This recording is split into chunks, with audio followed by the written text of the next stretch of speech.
for 020-813-1877 and answer 024-337-8508 and no air number. Yadi Siwama Limited 18 comma hour so afe Adford Frozen Foods so say so open and papa party a year duane mo ton any mamudi ye nuane ewe fie no ni nyina na Adford Frozen Foods say moba na so ambenya enam na dodo bia mo pe mo nso amudi gu mu custom aton ageso faso no se eba na enam bi te se kotodwe na manama pork ntinti akokwa ne nsa opegiza da sausage na ntwemfunu mu tilapia redfish salmon pala ps opa amani sardine any tuna no ni nyina no Adford Frozen Foods aso na wokọ na fu akwa gine duduo mom na oyo machi akwa mu obrekum branya kwakwan ne so babia enkane na Chris FM ewo no upset wokọ do makwan ne so mo no washing bay no he na edi hwade mu yebetimi afre Adford Frozen Foods ewo 0248431370 and answer 0204557434 eno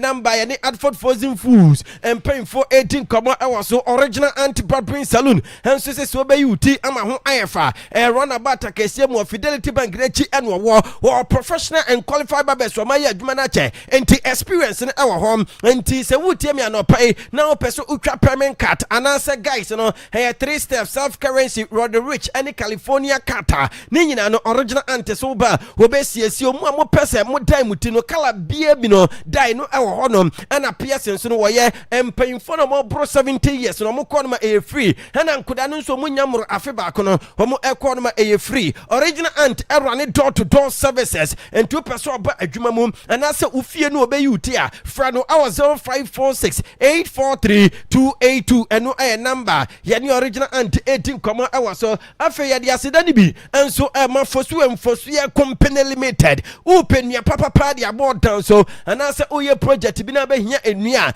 aye fosu ya company limited ana se fosu ya sawmill open ya bi te se manzonia redwood akata cyber supply farm wawa odum chenchen ene asamfona no ni nyina no aye fosu ya sawmill ena wo kɔ na fe wakwa gibi na open size bi te se 2x2 2x4 2x6 1x12 eno ya fisher board upeti and enua type ni bi ana ceiling buttons ani nyina no aye fosu ya company limited ena ade wani eche mo amopedudu atu atono mo 0257389828 na fosu ya company limited ana se fosu ya sawmill awo alawa kwanye so watra Akwaaba radio akuanim kakra bi no presby wo new offices no masini ni opposite kwana ya gusu kota no wo faso ko wanim kakra bi Akwaaba lodge ewo ho a wo mu ayi adwuma na Akwaaba lodge achi ana fosu ya company limited ana se fosu ya sawmill ewo a wo mu ayi adwuma na Akwaaba lodge make o masamna kofidiate ani se ho so no wo ye hoho no wabakwa mu upe babia beda amwaso adwo na niema akosu amawa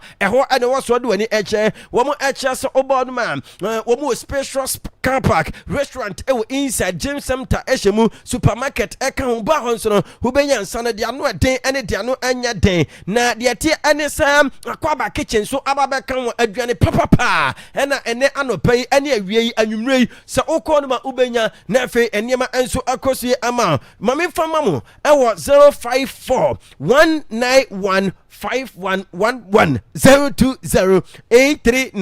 02083931108 no number yeni empemfo edin komo ewa so ye konkro farmanso Akwaaba radio brekum Akwaaba 98.1 and Akwaaba TV on Facebook coffee enwa ana UEFA Champions League 2025-2026 semi-final second leg games na start ye nenso no game back eba koso but the atene se enwa ewo Emirates Stadium no Arsenal team no echi Atletico Club de Madrid echi Atletico Madrid ekaba ko a Atletico team no wamu entimi anti Bukayo Saka on the 45th minute enonya the only goal.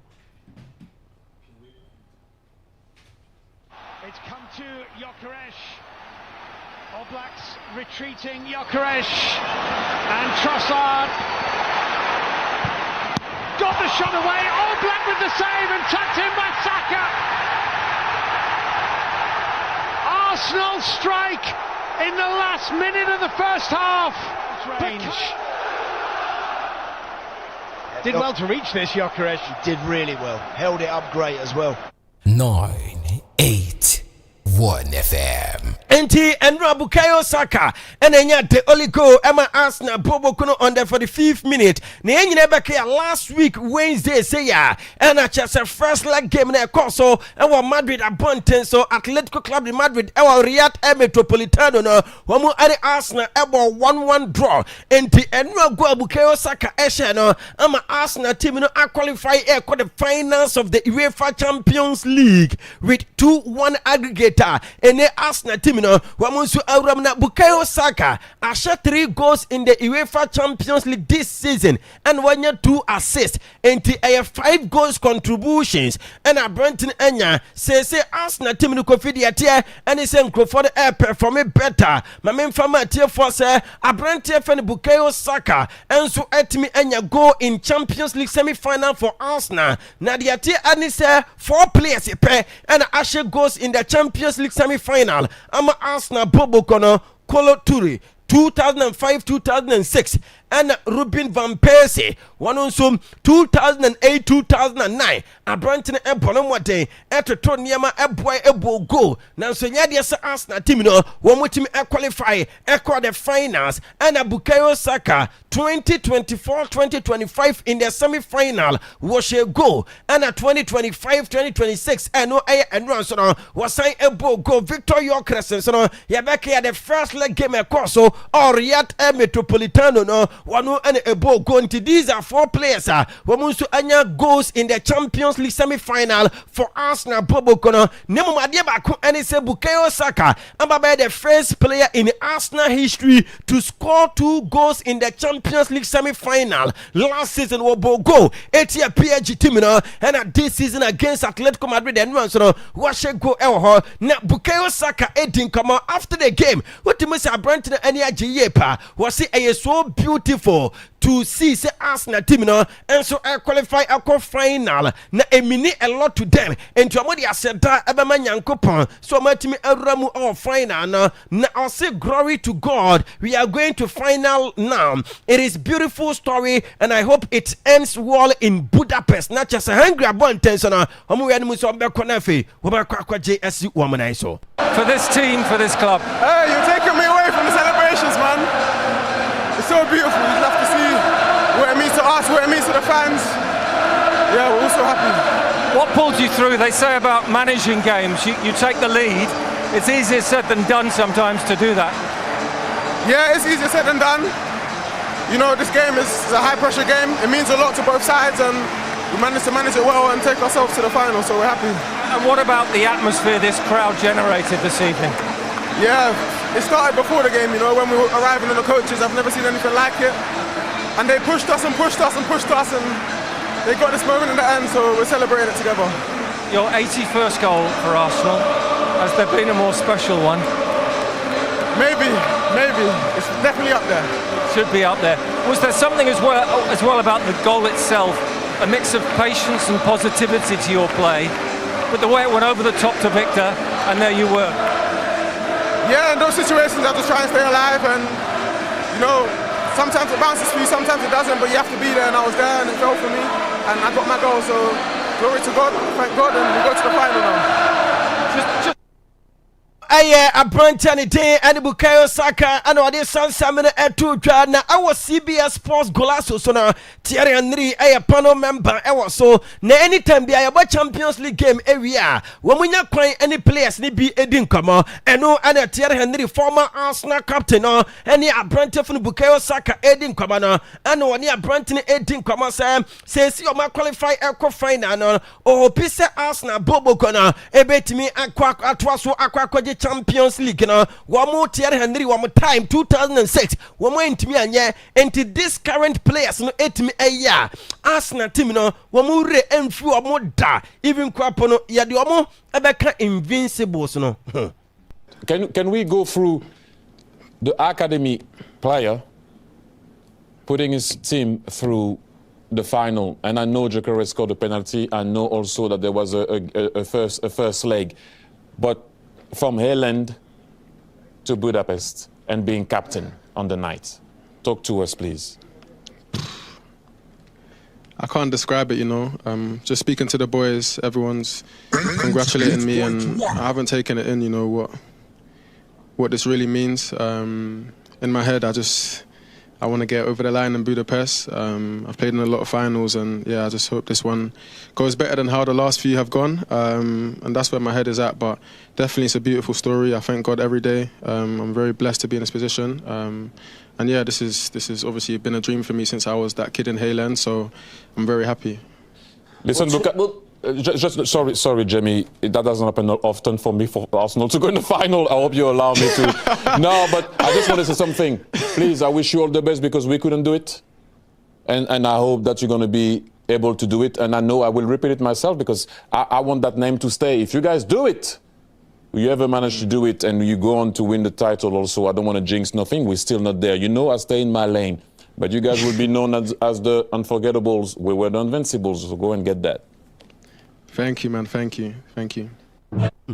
Enti wamu tiare Henry wam time no mo ye invincibles na se Bobo Crefone Arsenal etwa so ekwaje Champions League na wamu Arsenal current players no be unforgettables eno ayen sama tiare Henry wade eto dwan na no pai ye de nyina emamo na Kofi Abrante fana Declan Rice na win Champions League no eno semi final no player of the game na ye ka Arsenal sem Kofi Arsenal game team no wamu ariche Champions League final as an unbeaten in the competition. Wamu about 14 matches, wamu anya 9 clean sheets out of the 14 games. No obiedwa wetimi ashwamu wama win 11 and wama draw 3. Wama consider just 6 goals in that 14 games. And no a fantastic job by Mikel Arteta. And then the guys na the atedi se koke resurrection say anya dia so abekasa about a referee. Referee no the best obetimi na sesesi an okokasa anhwe ya de beto no anya de se nani ebeje wonti woni asem bia eka ene Diego Pablo Simeone se ono so no wonka bibia Arsenal team no and about Paul Mabaso mu deserve for them to fight for many years to reach this final no incredible thing na Mikel Arteta so no incredible job and so far we happy for Arsenal Bobo Konintu Paul Mabaso na ono Diego Pablo Simeone ne dia te and said this season one of the guys no trophies my main fan to atie fan himself La Liga woman intimi anje Copa del Rey mo ko final mo lose to Real Sociedad on penalties and a Spanish Super Cup so no woman ko boss semi final elusu ye UEFA Champions League semi final woman afrimo na de atie and say papa de and Diego Pablo Simeone was saying in common say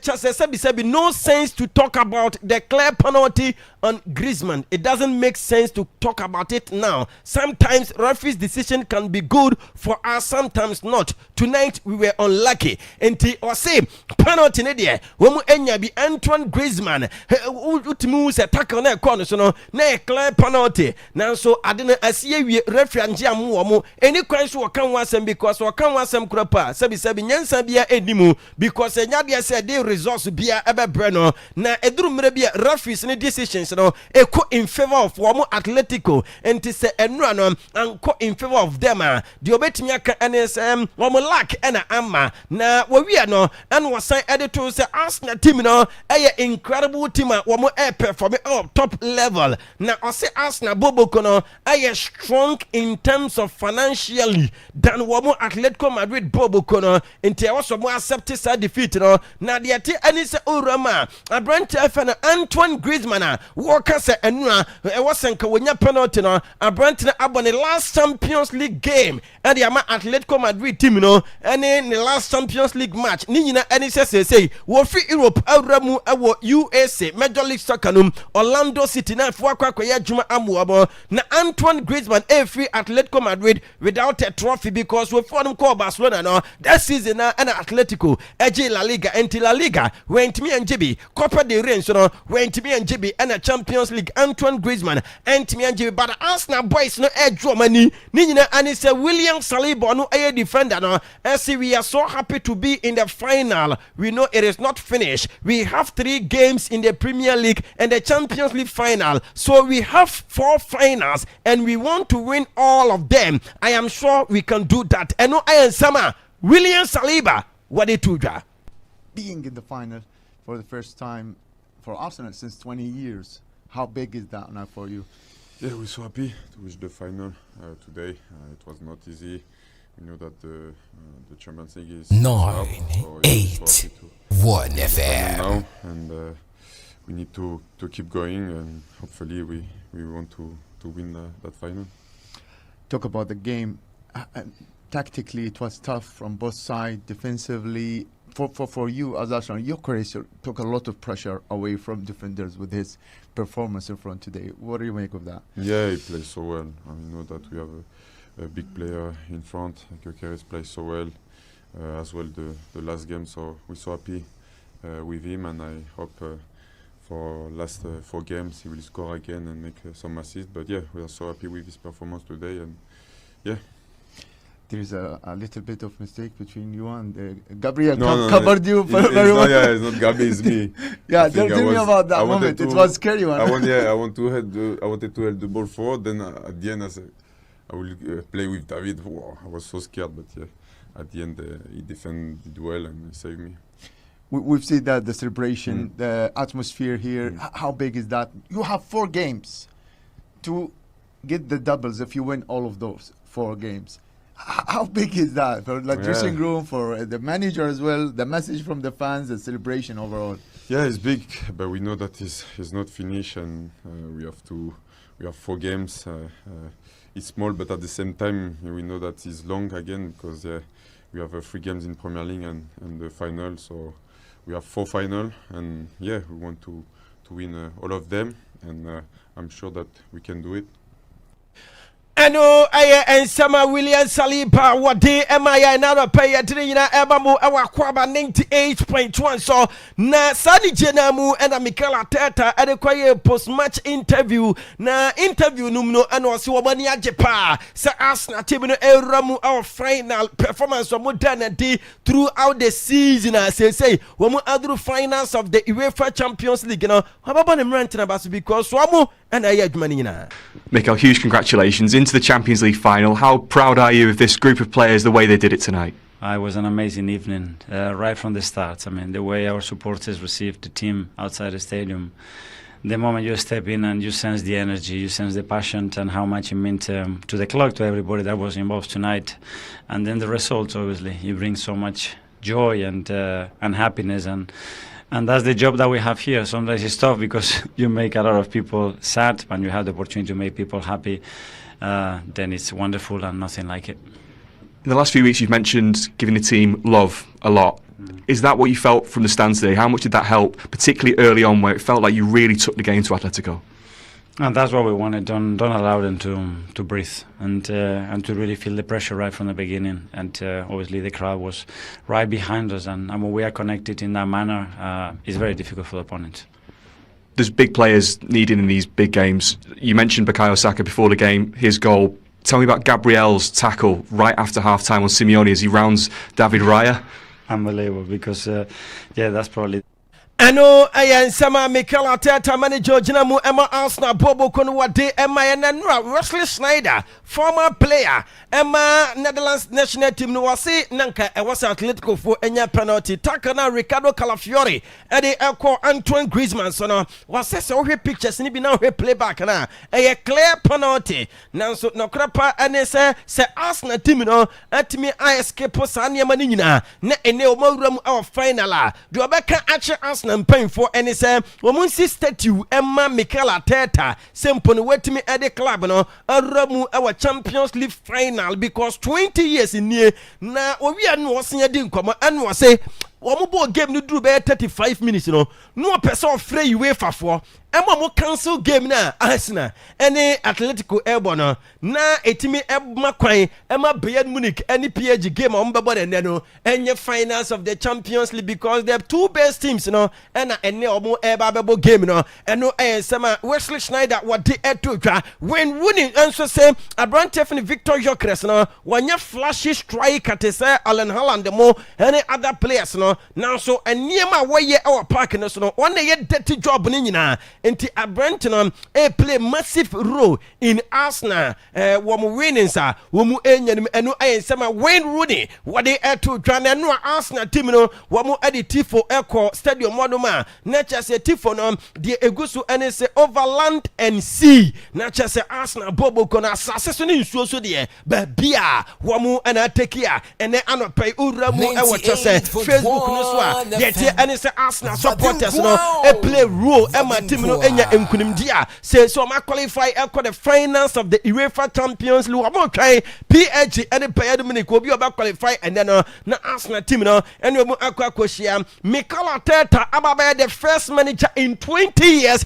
to lead Arsenal to UEFA Champions League final until 20 years in here afei na Arsenal ɛkɔ akɔbɔ Champions League final na no ani gye na ne wɔ stadium one no Kofi after stadium one no outside the stadium no Kofi Arsenal team in London they no wɔn anna since o magic cup no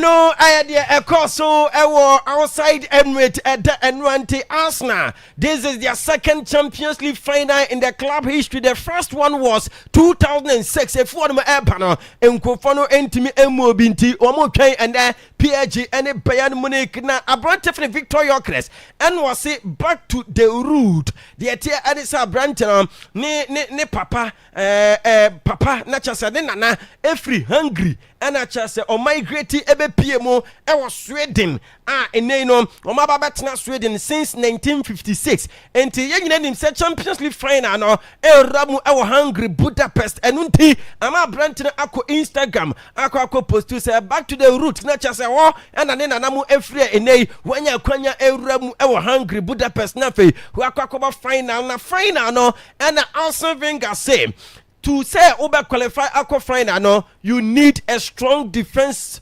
players and watching no how our Arsenal players no a discipline akamubi and I'm Arsenal team at this level and for you to win the final and for you to even qualify no who here defense one more solid.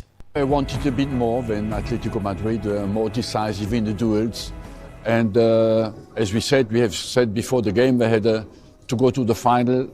They need to be strong defensively. They didn't concede a goal tonight. And they played against a team who, for 45 minutes, had absolutely to score a goal. They didn't give a chance away. I believe it shows how strong Arsenal is defensively and disciplined, as well a little bit the limitations of Atletico Madrid, creativity-wise. And the speed of a combination in the final third for Atletico Madrid was not good enough and not quick enough. And at the end of the day, a very well-deserved. Over the two legs, I think was no doubt Arsenal was the better team, and they celebrate well tonight, what is normal. But you want more to focus already on final and the next game. You know, the celebration is deserved, and happiness is normal, absolutely normal. But now.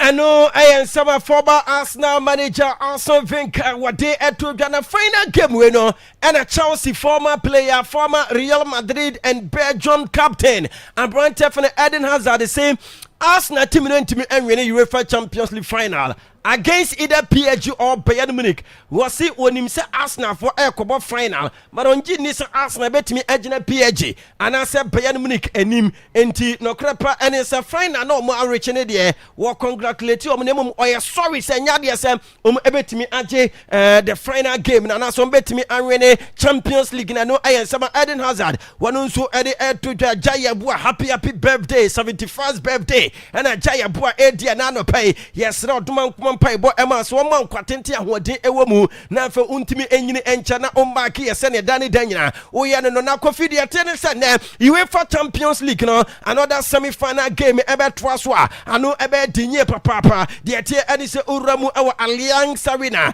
Bayern Munich against PSG the first leg game a course all part the Prince last Tuesday no Bayern Munich echo ema PSG extra mo 5-4 and there our Allianz Arena no ya ready bu say light rain so kakra ebeto na Kofi João Pedro Silva Pinheiro and ekwa kwagina 50 na fe 100 game a center referee Bayern Munich anya 4 or more goals in each of their last 2 home Champions League games Wamo abo na chance from last 2 Champions League home games from abo no wamo share either 4 or more than 4 goals in tiene ano ebe den and Bayern Munich any PSG so no Kofi de tie and say in their last 12 matches na bia nu a atime end in a draw we den ba kon ebe wene and PSG so no alusu 4 of their last 5 games from abo our Allianz Arena ntutumu say ano e de nye papa na Kofi e ka no wo de emra Facebook na emhwe enra PSG for mu ewa Allianz Arena training na no mu ye na no ede we Osman Dembele Vitinha Kivicha Kvaratskhelia Sansona Zaire Emery Desire Dre any other guys no utimu say yes no money abriye pa Sansona Bayern Munich team no wamonso training the lines of Michael Olise any obi etise Manuenia Sansona Jonathan Tadayo Opemekano any chase Joshua Kemechemo any obi etise Hurricane Munyina enwa wamu training na Bayern Munich players no womu training we no womu free training grounds so no womu send a message e koma wom supporters na womu say supporters no eba obi an shatade kokko and next stadium no Bayern Munich supporters no obi eba womu nim say womu jerseys in different colors e be red and e bi mu nso e different colors e bi nso e white na mum womu pe red no and then enti we Bayern Munich supporter na ne oba for energy ebra womu say all in red full energy we need you and no a message players no one of them supporters no also full gas alle in rotund attackare we need everything energy let's go full gas und alle in rot rot tragen full gas alles brauchen volle Motivation wir brauchen euch alle und dann gehen wir Vollgas wie immer Vollgas let's go alles was wir haben Atmosphäre wie beim letzten Spiel in der Champions League und alle in Rot. Auf geht's. We need your energy. Rote Trikots, wir brauchen alle. Und wir brauchen eure Stimmen vor allem. Alle in Rot. Alle in Rot, komm her. Wir brauchen alle in Rot und wir brauchen volle Power. Danke dir. Enti message Bayern Munich players ne ade aba wam supporters and ne ahead of home game wamo enso any PSG eba born na niji sam any say apart from a brand definite search Nabri no Bayern Munich players ni nyina available especially calling out our picky engine wa basa so na Rafael Guerrero wo nyina aba only search Nabri nko and a game no one kan and na Vincent Company say na krepa any search Nabri out all the players no available wo we anu say ene me deliver na ose fans ne e wo gidie so mbetimi anwene game no ose the fans believe we can do it.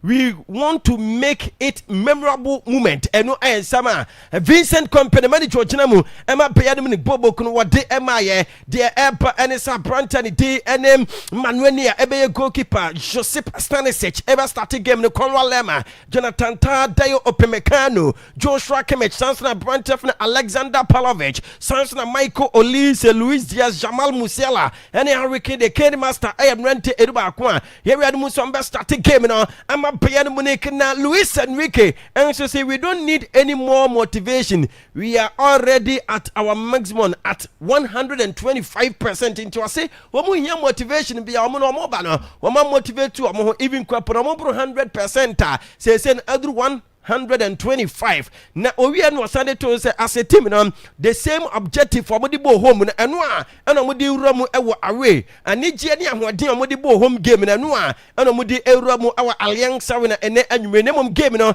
e be tough challenge ne e de amoa ne mom do betimi aka and say we want to win the game not just to go through na chance omo pese omo win game na no sema Luis Enrique wadi etu dwa safan of ebe goalkeeper Abrantani de ani Nuno Mendes ebe gina mu William Pracho Abrante Fene Makinos ene Zaya Emery ena se Bibian se so bebo 2 Vitinia Jean Neves Fabian Ruiz Samson Akivicha Kwaraskelia Desire Due eno Osman Dembele Emrante Eruba Kwaye ready mu so start game no ama PSG na Kofi Chelsea sensemi eno mkobisa Luis Enrique ahead of game because when say Chelsea for Liam Rossinia replacement now mate say Chelsea praying for no enya ono Luis Enrique wo mo epe eno say enya possible because omo mpa obi a wanyini ete so no Chelsea for no dey say young coaches nko ano mo efo mo nemom wono no wani GS one day obe coach Premier League nti say offer bi ba na ye good na oni mpemfo ka na obenya so obekwa wono Luis Enrique no enso ebekwa nemom dia mate ene say nsame beto dwa say enu Chelsea ene Xavi Hernandez Cruz adi komo adura chire no Xavi aba Mountain aba be deny sansem no ana reporter eba ene say enye no kreda say Chelsea for no ene Xavi akasa yes Chelsea Champions League wo muntimi emonti no ombeti players no ebi mu salary so £30,000 ebi mu so £40,000 no wo mu ebete so na de atiene say Abrante Fene Igor Thiago onu aye adwuma ema Brentford a Chelsea for airped no yes Brentford for say £80 million wo mu famara Liverpool for Arabu wo mu say Denzel Dumfries wo betua €25 million eye no release clause na fe omo de akwakofa no eno so no Phil Foden assign contract extension until 2030 na de Manchester City bobo kono de mate any sa Arsenal team no show interest e wa Danny Olmo at the end of the season some na omo kwakofa no and Jamal Musiala yes ni long term dream any so be sia kan ama Barca enti say kwa ba say at the end of the season the Barca for the offer ekwa wono Musiala no he be je tum na fo akwa ya adwuma ama Barcelona team no Barca e push for Alexandro Bastoni on the future simple no we be free Inter ababa dwane wo Barca team nto mo say this month no we be wie bibia ne je sam ne say Lamine Yamal I started training on the grass and offense no or working in the gym yes expecting to be ready for the FIFA World Cup because USA Canada and Mexico Hernandez and a referee Air Clasico because Sunday on the 10th no we be jina na so dia mate and say for Intino Press nya dia say obe wuramu e wo Spotify company sa game no won ko hwebi ena Manuel so no captain goalkeeper Emma Bayern Munich team no yes say Abrante na epe 1 year contract extension e wo Bayern ko fi defense yeah that say papa bona na otene kasa me no ni nsemo de si Hussein etena say na yakono ho na otimi edini dia machine so Augustine home of curtains carpet house and furniture or can be anopi otien kasa godiem nsemo no ye di ebro ana afi so Krabaf 84 enterprise so sebra na beje pono sa so na mo ahodo na ekotu bi koton na kodo bi enedi ana afi so opportunity international service and loan was seven cancer sebra e first kasa unjare ye ni bitimi aboa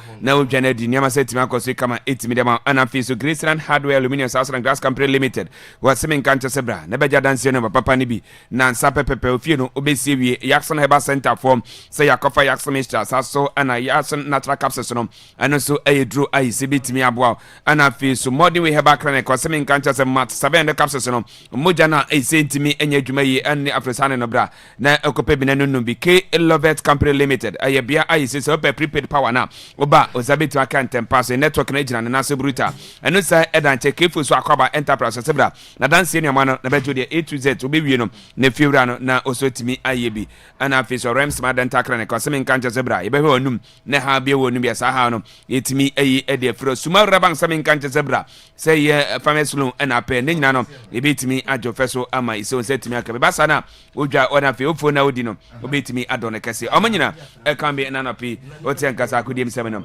ye de eda good morning. Good morning. Bibia boko. Boko na ofo na ode ye commentary ni sha. Ode sha ha na wa miem na ye ketwa. Sanity. Sanity. Yaba. Yaba. Yo, yenti wa muda. Another bay. Ene wuntie. So, obi a sha Wednesday we so say kwa kwhye. Me yama shimi say bi say. Da bi wuntie wa. Yo, ene ma yenti muda. Ene wuntie mi a we. Yeah, live on Facebook. Za. Akwaaba radio brekum.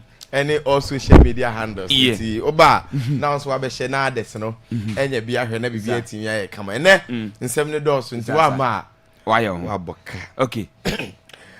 Asra fajo mani pa o. Pa. Oh my god, mani buda. Even after the game we heard the reactions and the celebrations. Saka was doing an interview with I think Champions League for Nankasa. And Okasa be to no say be o mo ji o mani jame. Hono ja ye America oko. In fact, the way almost see a Jew no, and a mobile pro game, you could feel it. Say, Arsenal fans just wanted the game to end so they can celebrate. And he said, okay, I thought we key to. Yeah. Born call no yes or watching and no header be in them. Na born for her. A drew baby na Arsenal for na yira born in our parking so. Atletico Madrid 4 per ball. Arsenal for say born in parking so. And those kind of moment tension in your man and no fan talk and a football sometimes moment the emotion to me get to the level say oh the August men won't talk around only background only Andre better only na year juma 12 years Atletico Madrid and he just look how and now I am a sporting director but and now on the photo play I hear people so the emotions were such high Enra. And in fact, I don't fault Arsenal. They need to celebrate, they need to enjoy. 20 years. And I bet them since 2006 I'm call on my first final. And so already that time 02. Now they compare Arsenal to finals of the Champions League. It is something that worth celebrating. In fact, the whole of this week, Arsenal fans were the best moment. Because think about it.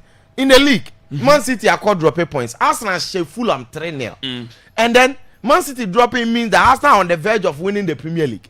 And on final games, the teams no more bono. Bakuda 19, Bakuda 18, Bakuda 15. And the in fact, a Nigerian Arsenal fans the woman. And Yansem Ketwa, and then Champions League, Ababe Kahon. Where Arsenal are unbeaten. In this year's Champions League. And it talks about this Arteta side this season.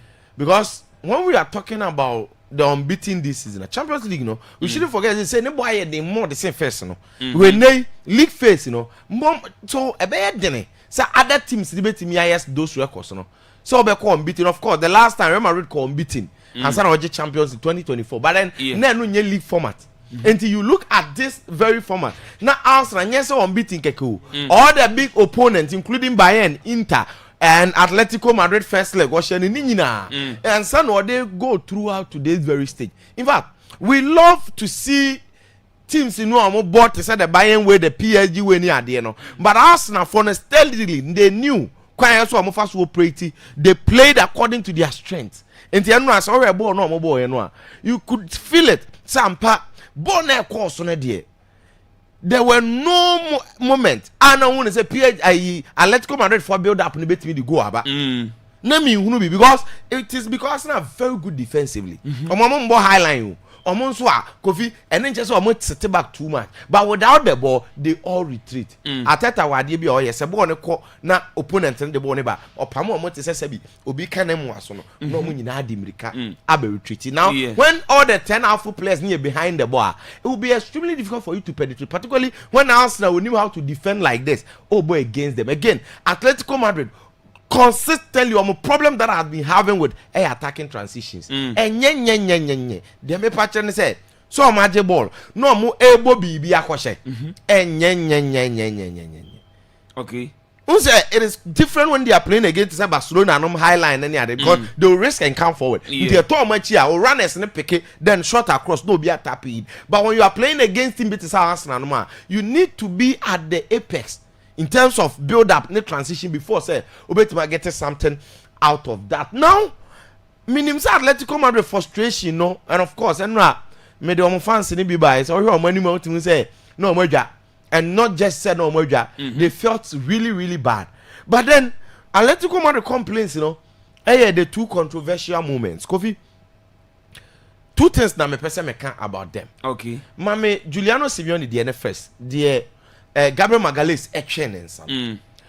Where Saboro, Mimi share, and I know she will do my dear, okay? Good. Mimi share Sabol, we know.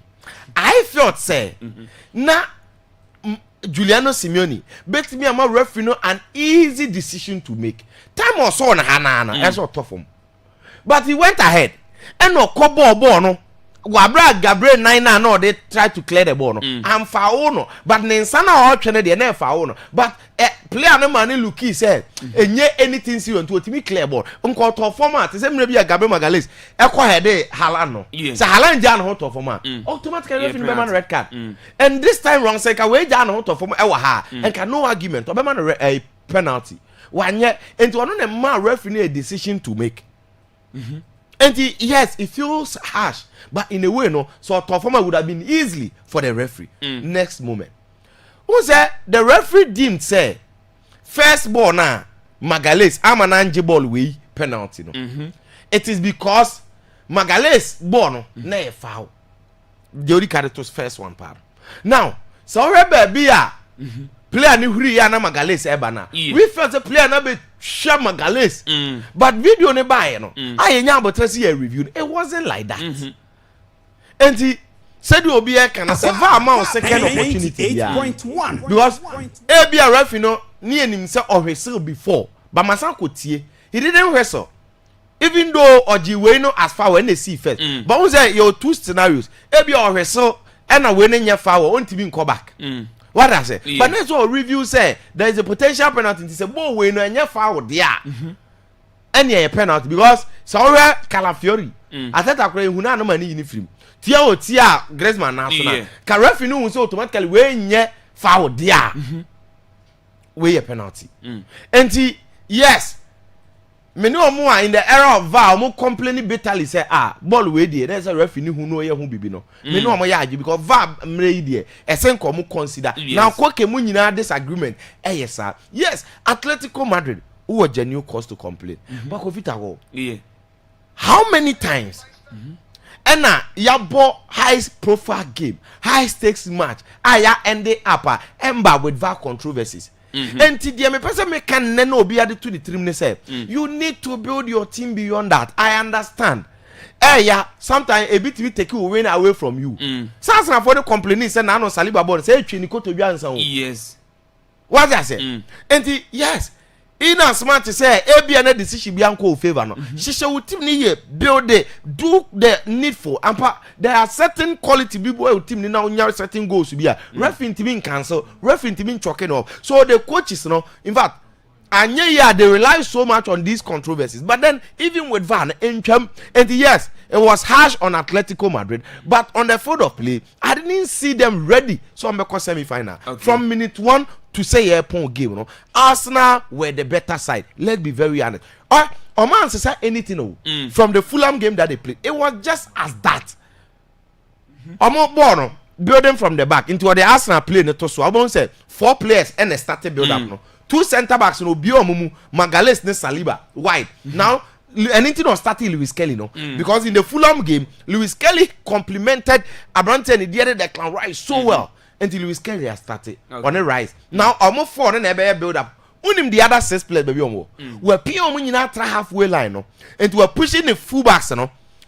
Ben White and Calafiori Akko inverted and no the Saka ato wide Saka ne one on Trussard. Yeah. And now we're pushing your crest near Zenum in front. Now, and until that they be an so much bono and not almost infinite no much such a Saka. And the I am expecting say Saka Jabona, but then for manage. On tries or bet your room, no a poor cross in a trim. Sa cross no, is see 2 times. Obi Boba could be I think Saka na a nyan intended target. Second half in Kapi or Bobby. And on Kayokres air can't to na far back. And in fact that was the main approach, you know. I'm gonna say Fulham 3. Okay. And when you look at Arteta nebo no boy na, we saw the plan. So I was like, oh, Arteta is making things easy for Atletico Madrid because when you are coming to play against him, now on Sessa anything from the boy against Fulham. So your coach, why you homework here? You should be able to find an antidote to that. But Atletico Madrid couldn't. Even with that, Arsenal was still controlling and dominating the game. And honestly, me Atletico Madrid in the 2 legs, they didn't convince me. Okay. And neighbor Barcelona fans na revenge and Buffon that's what Makum no Marco Faka Rafinha video naba. Samra Mosha Mos Rafinha catch him say enche fortnight ya uncle be you free. Nti asem no catch ro mo no. So mo yimo. And yes, on subscribe on so you. Into Munamabro Pepe. But you see, when you look at the whole Atletico Madrid in this house, honestly, I don't think they deserve to get to the finals. Born Atletico boy. I could be in fan final. Let me be very honest and let me be very blunt. In fan finals. There are moments in a Champions League, and I say in life, sometimes words cannot explain. Sometimes who live you dream at home. Who know? Your thing changing. Because who say normal. Lewis Kelly bought game. Champions League night. Now the parents, ne mama, ne father, ne the camera too almost. In fact, Obey proud, extremely proud. Moment like this, they said the Jude Bellingham, or parents, witness claim, Kofi. Moments like this. There be a football phrase be I can say, Mary Crow who yes no. When in home fast was said certain parents edu or mama home fast because of football no. Say the killing man people I mean didn't but home fast or the Mary D is home fast. On got America, ne name America. Ne bois. Yeah. Jubilee and parents. La me ama. Of a project. 8.1. You see, moment like this, no. Now, Vanessa when and now on top of that, they are into the finals. Until they ask a first ticket to Budapest or Mobuki. That is great. Obi about Victor Gyökeres abaso. Na Kofi Gyökeres in common eme de. Say baby Arsenal teto last season because me mu di nkomo bi. Kofo adwena maso. I said 3 solid things. May 7th, 2025.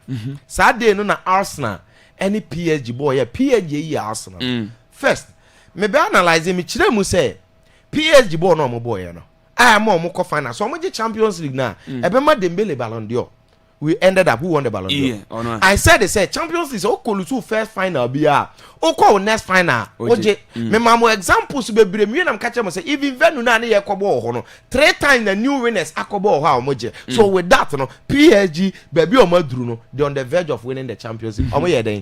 Me we me can say be after say Arteta ene so bia refia ene semi-final say ya and on Koka say PSG shomo because the difference was in the 2 boxes. PSG had someone in the box. They had no one in the box. And he Okoko fast somebody to put in the box in Gyökeres. And now Arteta finding someone in the box. No? He has gone past baby last season. No, he has somebody in the box. No? And then he's in the finals. And he said Gyökeres in the semi-finals. What team you bought this game because you're born as a lone striker. Now, when you are playing a game like this as a lone striker, it is extremely difficult because you need to fight. I saw when the center backs, you know, in the majority of the moment, or no more. But could be no more children. No one in the top form. A drew baby, I was born as a hold up play, yeah, Ukutamo Biba, no about pass, or link up play, so yeah, Ojebono who the other man. And Victor Gyökeres didn't score, but on my almost feeling real presence. And yes, the Arteta complained, said they had no one in the box. They were PSG. Now they had someone, and me sure say Gyökeres when sometimes games like this, the story where you're behind you, say okay, say maybe what can say, and then you are the guy going into the box, and he make sure say obey force go into the box, and no, make sure say obey my BBI then, and that is the reason why. And see, Victor Gyökeres' performance, and to me, it was a story. There was a story behind why he did what he did. Okay. You see, among the Arsenal players, me sure say they be feeling relief by Bukayo Saka. In fact, Arsenal won the second final, and who scored? Saka, the only goal, captain. Yeah. And in fact, said Drew Mrebi, now you can Saka sending the importance. Arsenal. These are moments. We star boy. Team on me person on the bekayo. So yes, go on effort to side the ball short on. Yes, a free first cross in a and then to side the short But then now added the finishing touch. Because you will be remembered. That is how football works. And I felt so happy for Bukayo Saka. Anyways. Let's congratulate Arsenal. Let's congratulate Arteta. Arteta nim the why. We come on here after the match. What say? So, 7 years ago, baby an Arsenal war. Ono akrabe for Arsenal. What me do? I drew the finals of the Champions League. In fact, you're unbelievable. Or kind of saving actually. Yes. who's a microphone respect adwuma na hoye no. But he's trying to tell everybody said this is a job that post Ferguson, post Arsene Wenger. Unai Emery even came. In fact, Arteta buy no, not team need 8. Fifth. Well, this second at was so 3. Clearly, who signs of improvement, but we don't appreciate that because so one GBBA man for bed 10 minutes still we feel Arsenal. Meanwhile, the metrics and the sign no actually positive PPF kef. Meanwhile, BBA say Arsenal woman improve massively under Arteta, but send Santo BB. So last week the same thing. Say PSG for no. So man get Champions League. They will never be respected. Project be an aside Calafia and I'm since so much Champions League no. We respect them. Different as compared to first no. Champions League. Oh, Omoji League be appreciate it. So mo boy nyame ani kro be anim say oh. But Omoji Champions and a hona Arteta keka no. And this year the BBA chese Arteta beji kruwa. Oh okay. BBA chere. Say Omeji Kurua. Yes, and yet done yet. But both the Champions League and the Premier League at this moment, dear me say Arteta, you be dear. I never know Krabako. Okay. Sana me hunioma. You. Me roll me pabwa. Over the weekend, PSG ball draw against Lorient 2-2. Bayern ball 3-3 against Hedenham. Now, omo game no Bayern there no. And no muko posti right after the match say all our focus is on Wednesday. Next say omumi no nyina na edi no omo kire yen say they are fully focused on Wednesday. And the results no two teams ni nyina nya ni nyina yen nim de buy enye ho no madwene wo. The two teams in the respective leagues no they are winning them. And the focus no e ha Wednesday. And the tenants now say wow.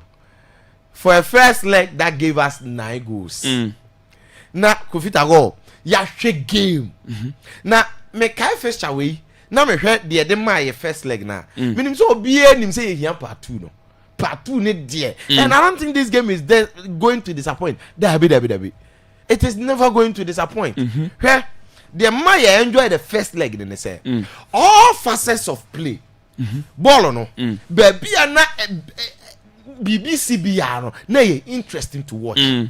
1v1 battles no, individual moments no. In fact, there were a whole lot of individual battles. Say only say ajebo, no only say edible neighbor no. Why they face no? What I say? Nuno Mendes. Na Luis Diaz ajebo. Luis Diaz why they face no in Hakimi. Ebi wo ho a Marquinhos. Na Kvaratskhelia afabo. Why they face no Conrad Lima. Na Due afabo. In fact, so we share middle key battles, goalkeepers near there, and then make sure say football cannot afford to disappoint. So it is Snyder. I said no. I let go marry near about 35 minutes no. Now ko person free UEFA for no catch hey. Bo no mo bonnet time mo ntwa match nim. No mo declare PSG ne Bayern final no mo kobo. He's just trying to tell us and the football never sell something different. And adia bakwe mama ho to so much and say company after the game in the first leg say now man for say oh PSG ball no we share fight to na say nkomu ebo defense o ball no so you obi na we read the game now there was no in between say me defend kakra na ya maba attack. It is either you go all in na say full gear o attack and now say you retreat fully retreating fully just say o be stay back o ma wanim na wagina wo box na ma na de atawa akopem say e be pon because you wa say o defend it deep na wabo wanim kakra wani be wa ho so no so these are the reasons why we are going to watch some match. Okay, I was concerned because I know said definitely nothing is going to change from the lineups of two teams, you know, at the first leg, you know. For instance, Bayern the home side, Manuel Neuer is going to be imposed. I think Bayern will expect something better than they were here in the first leg. Now, Lima, Stanisic as the fullbacks. Now, Omwabo, Jonathan Tah, Upamecano, of course, Tah the core pre-match. The okay be a nyamasem. The obey any pick, Chenosono, nyamasem. Now, Kimmich, birthday boy, young Gurat, what is it, Pavlovich. And then, Ombebo Jamal Musiala, because still Nabri is injured.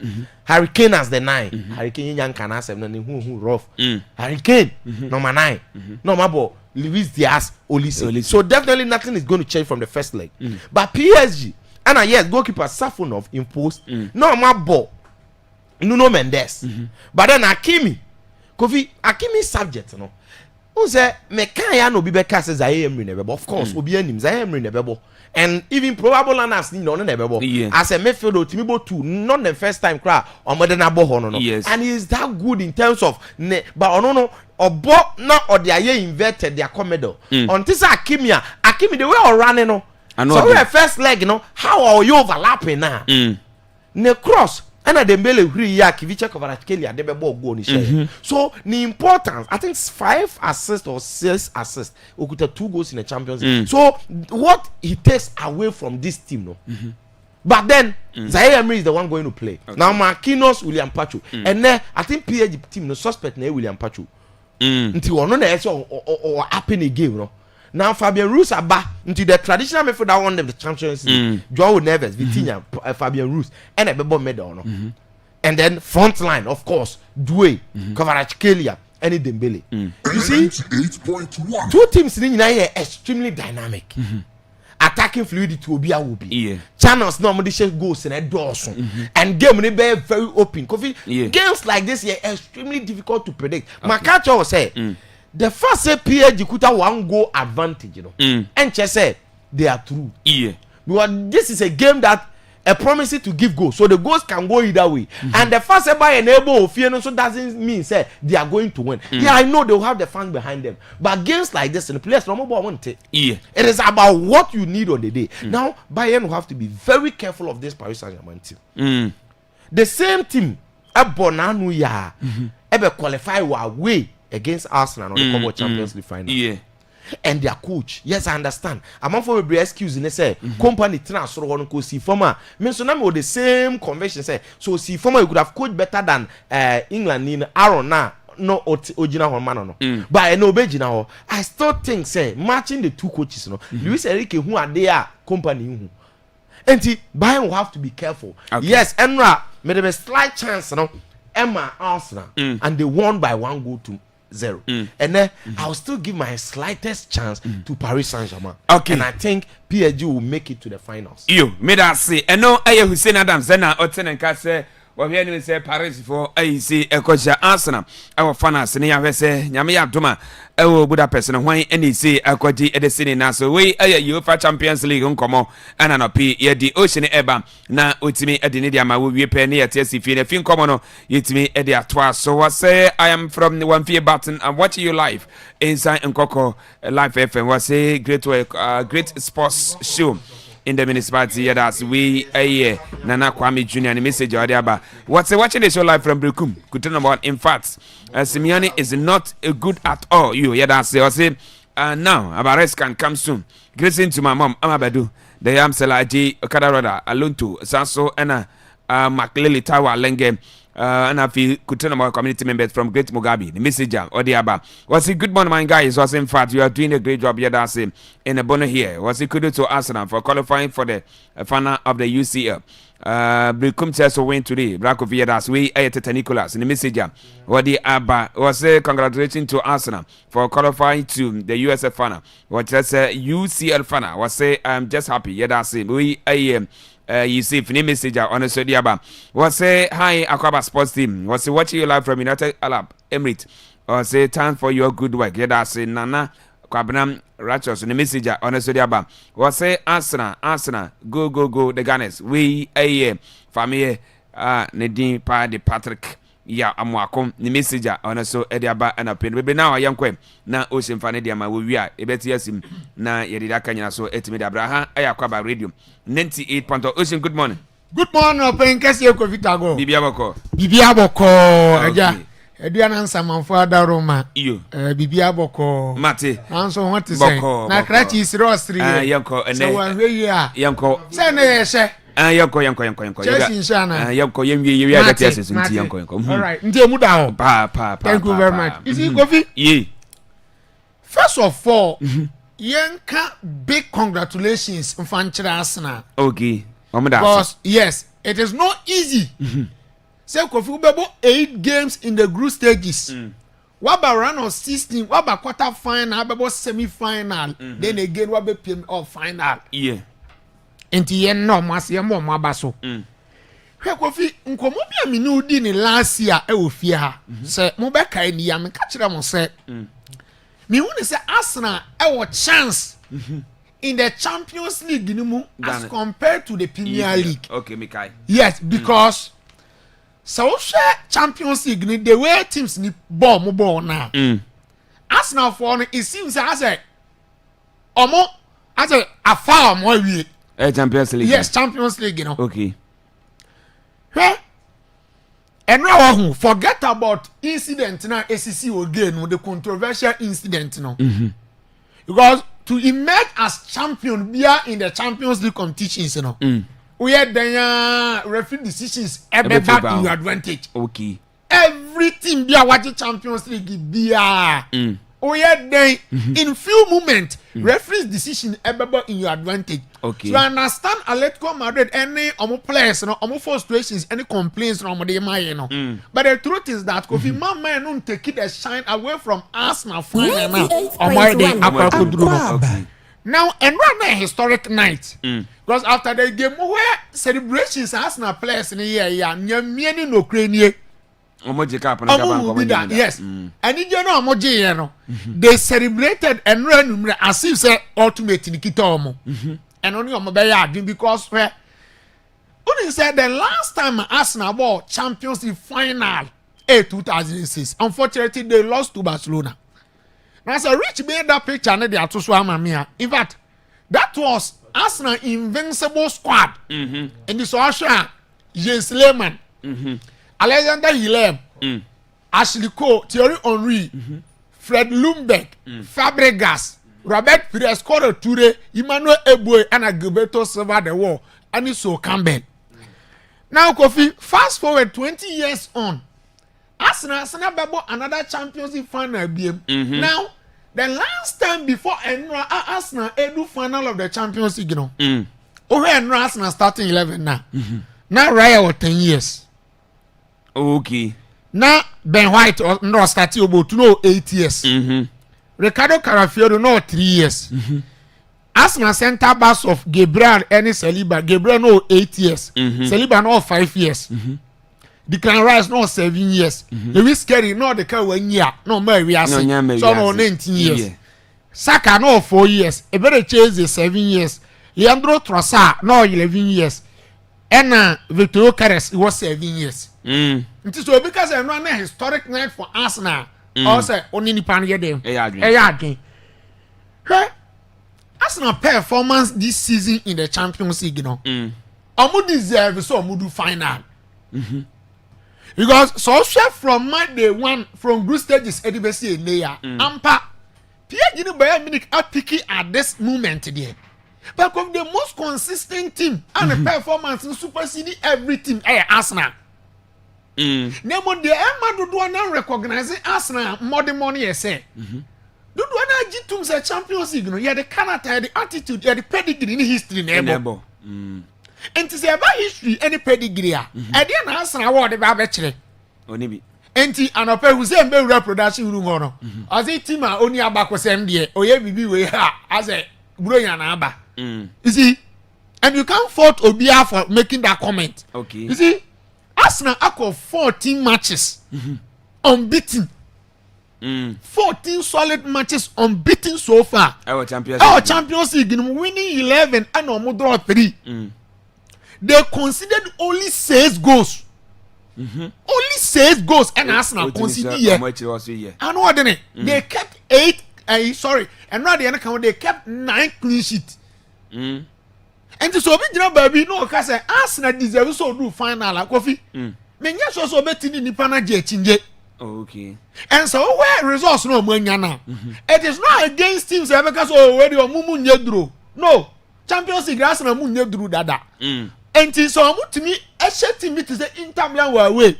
And almost Bayern Munich in fact they only defeat Bayern Munich in the group stages. The Arsenal the Arsenal the mom no. Almost Leverkusen. Almost Atletico Madrid for in the group stages 4 and Arsenal, for in fact, they have done a yeoman's job. In fact, a Jumano Mayeno, outstanding. Now, Tiona Hori in common a word, the per se, Mika Nam Etoso. Henry say Arsenal squad, we current squad, we Champions League now. They will surpass the achievement of Invincibles in the year, and Kofi many on we had many Henry Yarding. But so man to me and Jinswa, nobody is going to remember the Arsenal year from the start of the season, the best year, Sana football team. Because we are Invincibles, no Kofi, I'm about Champions League final. But a man to me and and before a mobile Champions League final, not in 2 or 3, 2 or 4. On Marco 38 games in the Premier League and no be show. In fact, that unbeaten run extended the code through 49 matches and Sana finally Arsenal for a tasty defeat. Now you see, Adia Bakwa Arsenal nye and omuni in the history a Champions League trophy. And regardless of the fans say Arsenal invincible squad no call unbeaten. I want to manage Champions League. They say, "Sir, crop of squad we manage Champions League now." Because we are my history Obian kai invincible because every football club will be our generations of squad obenya. And to for Real Madrid free time omuti no. Omanya players sa be see ene. And it do by from Galacticos no. From 50s Paco Gento. More time Alfredo Di Stefano. Madrid nanya players sa. O dey for the modern era. Cannavaro, Figo, Ronaldo, Painino, Brazil, no, any idea, Guti, Raul. Now we are is it on budget? Back to back. Madrid squad: Bale, Ronaldo, Benzema, Ramos, Pepe, Varane, Carvajal, Marcelo. Over Barcelona so many generations upon generations in terms of squad. Manchester United, the class of '92 from Busby Babies. Eba basic class of '92, Alex Ferguson time '99, Eba 2008. But of Arsenal, the standard in terms of a movement and an era, omo benya crop of squad be na ehu pa, omo trust and omo be ye achievement emu eduru no. Ay omo invincible so no. 2006 no. Good. And which means Arsenal for in the history of the club, many generations upon generations in terms of squad or more produce in every era. And he said this crop of squad with major Champions League now. Many Henry Johnson Kofi or must pass it or more record. Okay. Now, Alex Ferguson can be say defense wins you titles. Good attack, you just score goals. And you see, with no disrespect to Arsenal strikers, Arsenal success this season and why Omodu Champions League final and why a day almost under top of the Premier League table no so no. Ayo defense. Solid defensive foundation Arsenal. Okay. And you do baby attack to me the starting 11 beto. So the back four now. They were trained primarily as a center backs. Timber I as no a center back. Ben White the natural position is center back. Hinkapi or a center back. Saliba Mudi by default or center backs that are only give bread. Okay. And the attacker didn't say, Ampa ukwe good attack a bebuano. But no crepa one say minune say, the defense in one she yan to buy and jiban where chilewa own to me successful. And let me prove something to you, Sagofi. Who is Arsenal keep 9 clean sheet in 14 matches our Champions League? 9 solid clean sheet. Wow. They considered only 6 goals and mistake earlier. No? And which means Arsenal defense big credit and confirm. And the key figures Arsenal defensive network Nipa Miensa, Saliba, Gabriel and David Raya. Saliba and Gabriel partnership no Kofi and what there will be everything on this earth envy of Arsenal 2 center backs no. They will start in majority of the European teams. On best start Real Madrid, Saliba ko best start, Gabriel ko best start. Already a military injuries in only Rudiger Muye and watch almost every European team as a center backs no ko best start. Because of our partnership which almost solid defensive network are building. But Kofi, one person our Arsenal defensive unit one and pay OBOTA in Biano. So a child on to farmer David Raya. Solid goalkeeper. You see, I dear Akwaaba mama respect Ateta, the decision of the consign David Raya. The time now Kofi David Raya no. Nay, Aaron Ramsdale. In fact, Aaron Ramsdale he had one of the fantastic seasons. No inside, no ningo that papa. No ningo that Aaron Ramsdale. Yeah.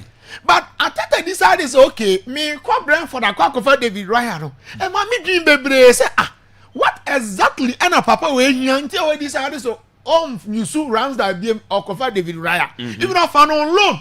Yes. And some of them permanent. And I tell you, so Kofi, since David Raya joined Arsenal, Ampa Onyanje cap on so a cap Arsenal, but individually, you can never take anything away from this Spanish goalkeeper. Yes. Only go down. And then in Europe, there is absolutely no way I bet me 3 and 2 goalkeepers of the we will. Barcelona forget about Joan Garcia and you need to pay no Raya. Kofi Obaye no and your Premier League no kwan o yire no hoda go Premier League no there what you golden gloves na to aso miensa this season crop no 35 matches Kofi wa keep 17 clean sheet what you golden gloves best goalkeeper and in the league Premier League what you to aso miensa the first season one e golden gloves 16 clean sheet the second season 13 clean sheet and this season 17 clean sheet award golden gloves no was not translated some more money at the about Europe. That is the Champions League, the highest level of European football, the elite level of European club football. Yeah. On a keeper most clean sheeter. What's surpassing Edward Mendy record 8. The other man Chelsea or 2021 Champions League. Sorry, what you call record no. So which means David Raya a Jumana goalkeeper we are and another. And again. So what's your Champions League history more? From 2000s ever. No team and I watch the Champions League Kofi no any good goalkeeper. No any good goalkeeper. Okay. Even teams now you susu say nkana omobo attacking football no problem no. Omo solid goalkeepers. And from 2000 na Real Madrid ewo hwan. Ika Casillas. Bayern Munich ebenya Oliver Kahn. Yeah. And then in the mua Manchester United Baba Beji no more Edwin van der Sar. Chelsea Beji no more Peter Cech. And okay 2012 okay go a check die. Yes. Even Barcelona crano. With others no head answer bebre sao. Even though na the class ni nru setting goalkeepers. Bayern Munich Emmanuel Neuer. Odio omo Beji Champions League and answer na Emmanuel Neuer na goalkeeper. So look at the class of goalkeeper. PSG edging the last season one another. And you're the rumor. Yeah. So before you can win the Champions League, and I'll bet me bomb what you want Champions League, you know. Ofi, and you're non-negotiable. You need a reliable goalkeeper. Goalkeeper good. Goalkeeper say economy there. Otu say keeper away the another one boy. That is the whole conversation. Now you see, Kofi. Sometimes I have patience here. About 3. It is very, very key. Because you know, you become who has said. So I tell me I'm fast and I think that you're successful. Because of the amount of money I'm the amount on there, and you have to try money the amount on tea. But Kofi, I think, sir, something is paying off for him. Okay. Because so when the trajectory now. Once Arsenal no want to win Champions League be more for the first time in so many years. And 2023, 2024, I tell you I'm qualify. In fact, I'm more reach quarter final. Bayern Munich, you know.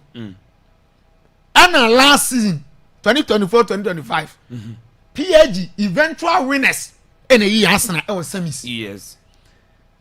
Kofi, fast forward this season from semi-final to where? Final. Yes. So which means patience now Arsenal for them it is gradually paying off. Okay. But say that they are cannot the bit me microphone kai one more recognition and respect whereby you win the trophy. At this point today about the ball. Nemo say what person who respect near do dinko books must also one of the finest coaches. You need to win the trophy. Okay. And they are there the enya. Kofi Uni said this season were equal record Arsenal yet for so many years, 1970-71.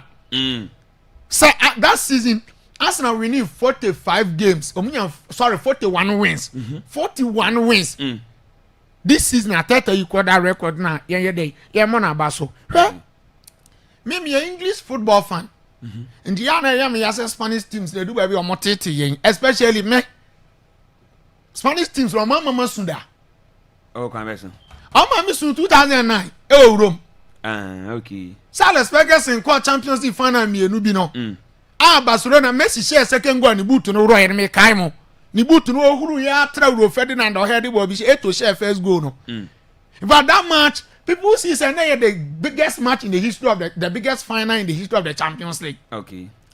I almost say, Kofi about 2011. Yes, about 2011. And him so on Cardiana there. Aye. Ana Barcelona san share 3-1. The Spanish teams in there. Amaha Empire. Amama broken heart. Arsenal for AD SMI. Sir. Yes. Untimi untokwa no Arsenal for na ekonia. Arsenal for na share ni monyam. Say Arsenal for na masters over all the Spanish teams. Omo found the ambition. The ambition. Na Real Madrid ko ntimi ngina Arsenal na nim. Now why never? Kofi Uni said the last 9 meetings. Arsenal share all the Spanish teams. 9 meetings. 9 meetings. Arsenal winning 8. Arsenal unbeaten in 9 meetings. Wow. Against Spanish teams, including Real Madrid, they didn't grow 4. Arsenal winning 8. I draw 1. Inti Kofi. Amaya there. On a let go Madrid, they say Diego Simeone in the team now quite troughless. Me, I cannot time again say Diego Simeone is not a world class coach. He is not a world class coach. Where about let go Madrid? What do 14 years, 4 months, 11 days. Now go for so Simone. Niamaya de mano, the onya, and Yaho Modomono Bono. He is a confused coach. Because materials no one. Anybody no born and fatal. Who Griezmann Alvarez no one less by na nomni Lorente no na odiomugu eche. Where abaye. Kofi the first time Oba replaced Gregorio Manzano in 2011, he man 6 million. The following, in fact, he man contract in 7. He man 10 million. The following contract, he man 11 million. Another time 27 million. 2019 37 million. 2020 31 million. Oba let go married. Sika watching kwa per year. Based on Sika the man per annum per year no. And I'm 303.9 million euros. Kofi Way is the highest paid coach in the world. Diego he's the Oji Sikasi Guardiola. Yeah. Oji Sikasi Luis Enrique. Osanji Sikasi Carlo Ancelotti. We Ancelotti Sika the man on this or Cabo Mbe nine and noon. And Senebia what me draw. And so on Yahweh. I wouldn't know aqua. I wouldn't know this. I don't know aqua. There was some money there. Me say Minjini need that. There be a man who said you go and catch it. Minjini need that. So go visit the man and Yahu man Yahweh. Oh yeah no. Okay. Credit goes to Arsenal. They say Omo fan and every entire bearers on bet me the Adia. Kofi 1 minute to be on Kamavinga story na fe me nyaka krebi on by mini game no. Ka was man ka krebi. Ma we wada Roma. Why? I'm so sad for Kamavinga. Now, is he a football fans one? I want to say ma. Aden. Ma to say. Some of the women, they are so ungrateful. Opa Chimoja Kramano. A time will come of a caters on your way. Sabia also depend on why a man. I say, depend on why you're telling is over Casabia on your yana. On record, though. No, bit me the could do Amanane. Now a sakeno. Didn't see us again. Didn't me say. Now, if you heard any party by your Biana, or you so very retired, we are seeing us. Oh, there be say, Mimi Mobia, do be a could do America, Codriana, a Bayano Cra, Wajano, Ama, Yasan Cratchy, Bearman at home.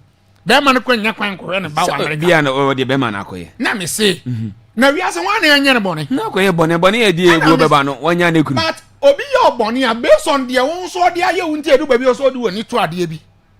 Nti o Missy Bebre ko onye hwe za Bebre onye hwe uru mama fo mode amakodro brocha be fo mo yire no makwa hawe ko ja homo o ko vunti bi da matiti ba nya so se so mo kodru ye na bi esi bi ne besi da bi esi bibi na bibi na besi Ghana ha de nje o ma bibi na nsi na say nsi ana to akodu na nsi o she nkokọ no tama o she bisa ase ne da wa ma bibi kura nsi na mo kodu New York ne de o be ma bibi kura si o ko Berlin wana okay say akodu wana be jane nko ban na eja be ma de ye pusa say de ne si me say in a lot of instances I met me pese me bodi wa obi ahwe I tell you, Kofi.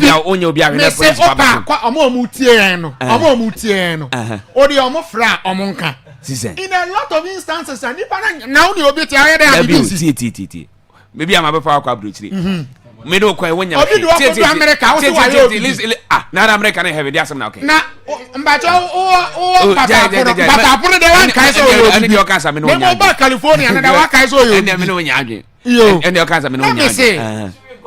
Na me say go vie o na masua ne de wan kai say na me say o de no ye example de me no nya adwene na kana so New Jersey ni de wa kai say o ye obibi New Jersey ni na California na kanya heaven dabi nya la say so dia so da ma me kama say wati go vie see kama venga I say football fans ungrateful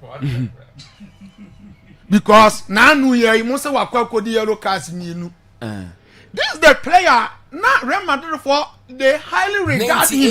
98.1. That time I don't pronounce it. None more the boss. Messi. No, we are saying one that be perfect. And they form a bar for us. I'm going to send it to our town. Form a bar for me. We have a way to criticize the player. See, all of a sudden, we Real Madrid players fans, you know, Omiano Prayer didn't bet me up, Bruno. Now inside now, Vinicius Bellingham did not them. How did he play? How did not them? Say be agro. And that me who say football fans ungrateful. They are Leicester City for no mo pe credo do near the abono. Obi the Leicester G League.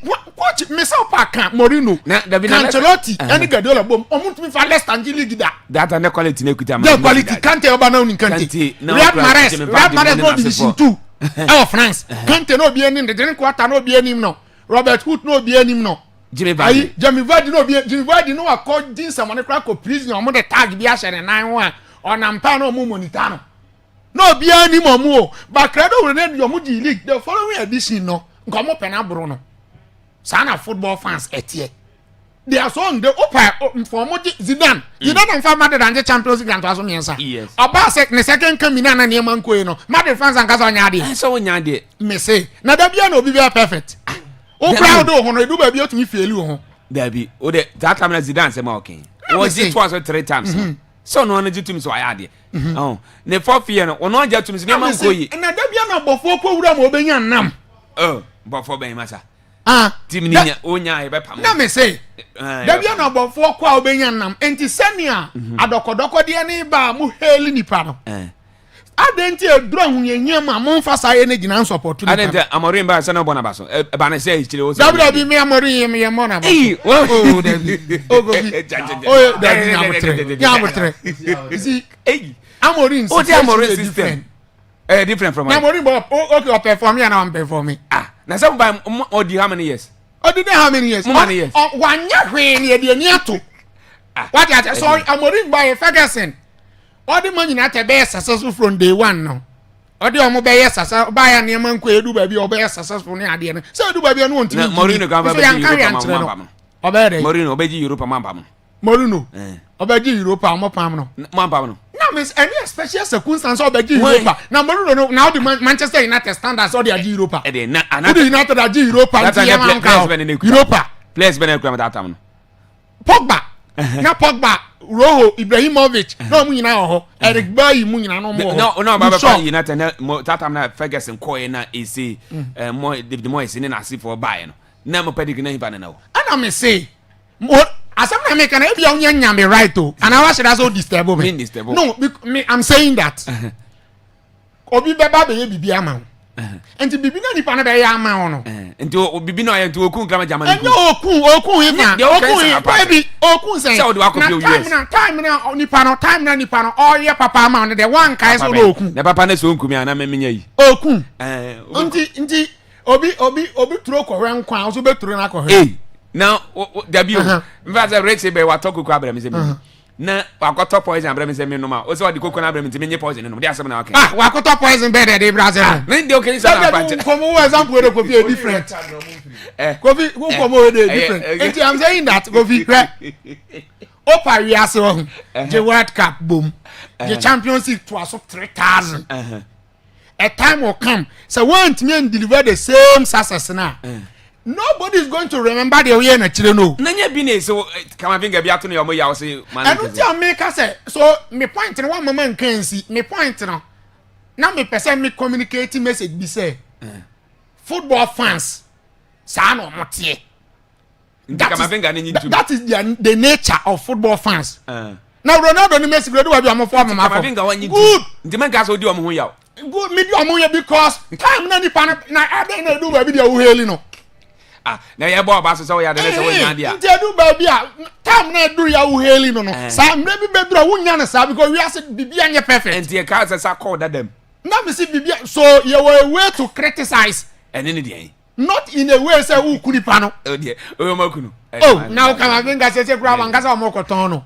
na na de Kofi o mo koton no ore baby ba to da kro na be hu obi Bayern Munich ni PSG ore man prediction is that you see well match we e bet say first leg na sir goals beba goals because of the way two teams ni omo ball okay omo dominate play omo assign attack then again omo san dangerous attacking throw in terms of players you know and you should expect highly entertaining clash say na see our first leg ni mo no ba Kofi we Bayern Munich home ho no and where a fortress ground okay because the last 29 matches no omo no Bayern Munich omo home ho no omo lose ba ko pe okay and which means playing against them all Alliance Arena and Edene.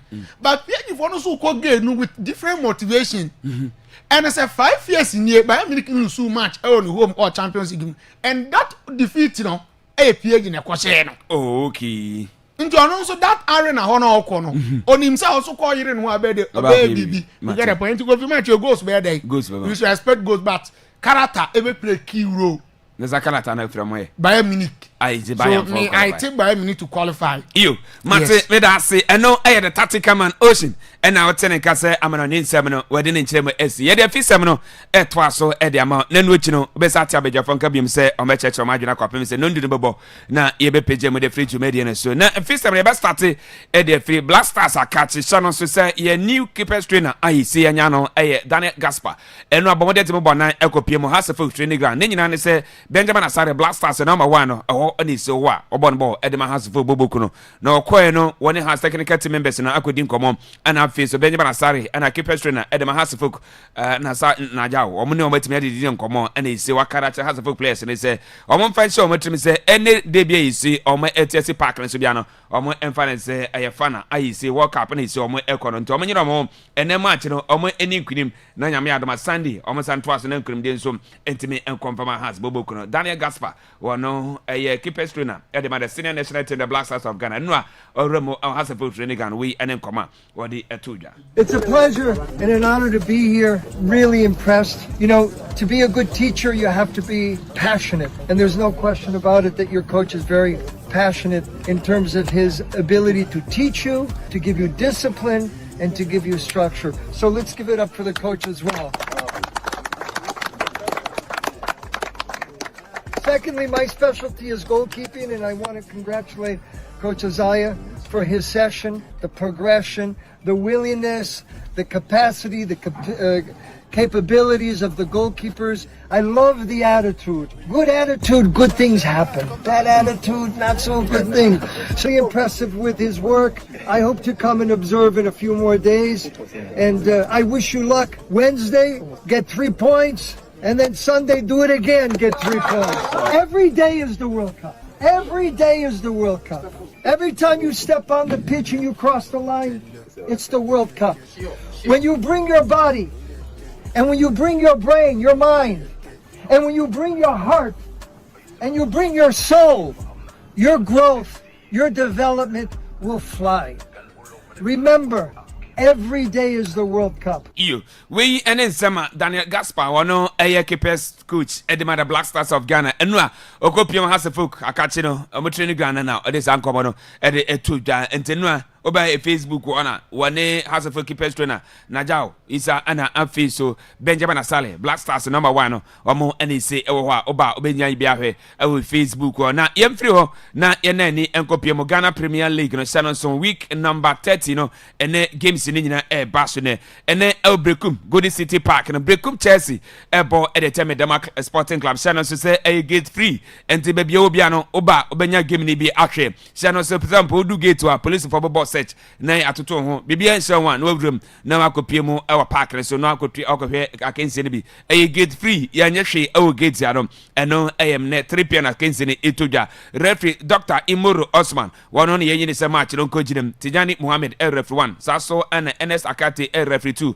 Mason Hansen ɛyɛ 4th referee match commissioner ɛyɛ Awudizan Shannon so pressure server for ɛyɛ venue media officer a live game ɛwɔ onua Saso TV 3 ntia no ahyɛ no so sa etimi ɛdama Saso and ne ɛwɔ dance park and baby any Gold Stars any Samatters in the ebo na no and Robert Mosiba kwagina finfin 3 force akogri referee 1 set abreto referee 2 Juliet Apia 4th referee match commissioner Yura friend Frank and Makom and afi set aje wono venue media officer ho and afi so Shannon so House of Folk any Carora United at the Pemso Accra Sports Stadium Salom ya bless ba kwagina finfin Roland Adi referee 1 Michael Alumi referee 2 Saso and Regis Adoke 4th referee match commissioner Richard was say yeah venue media officer no Sana Richards ono amene penefo sa kensi no ombetimi akɔhwɛ Swodro All Blacks betina fie Swodro Stadium na wato ne side for 11 wonders no me da pem so Julian Nunu wona ba kwagina finfin Gabriel Poku Boaten referee 1 Saso and James Osafo referee 2 Mohammed Mezbaw 4th referee match commissioner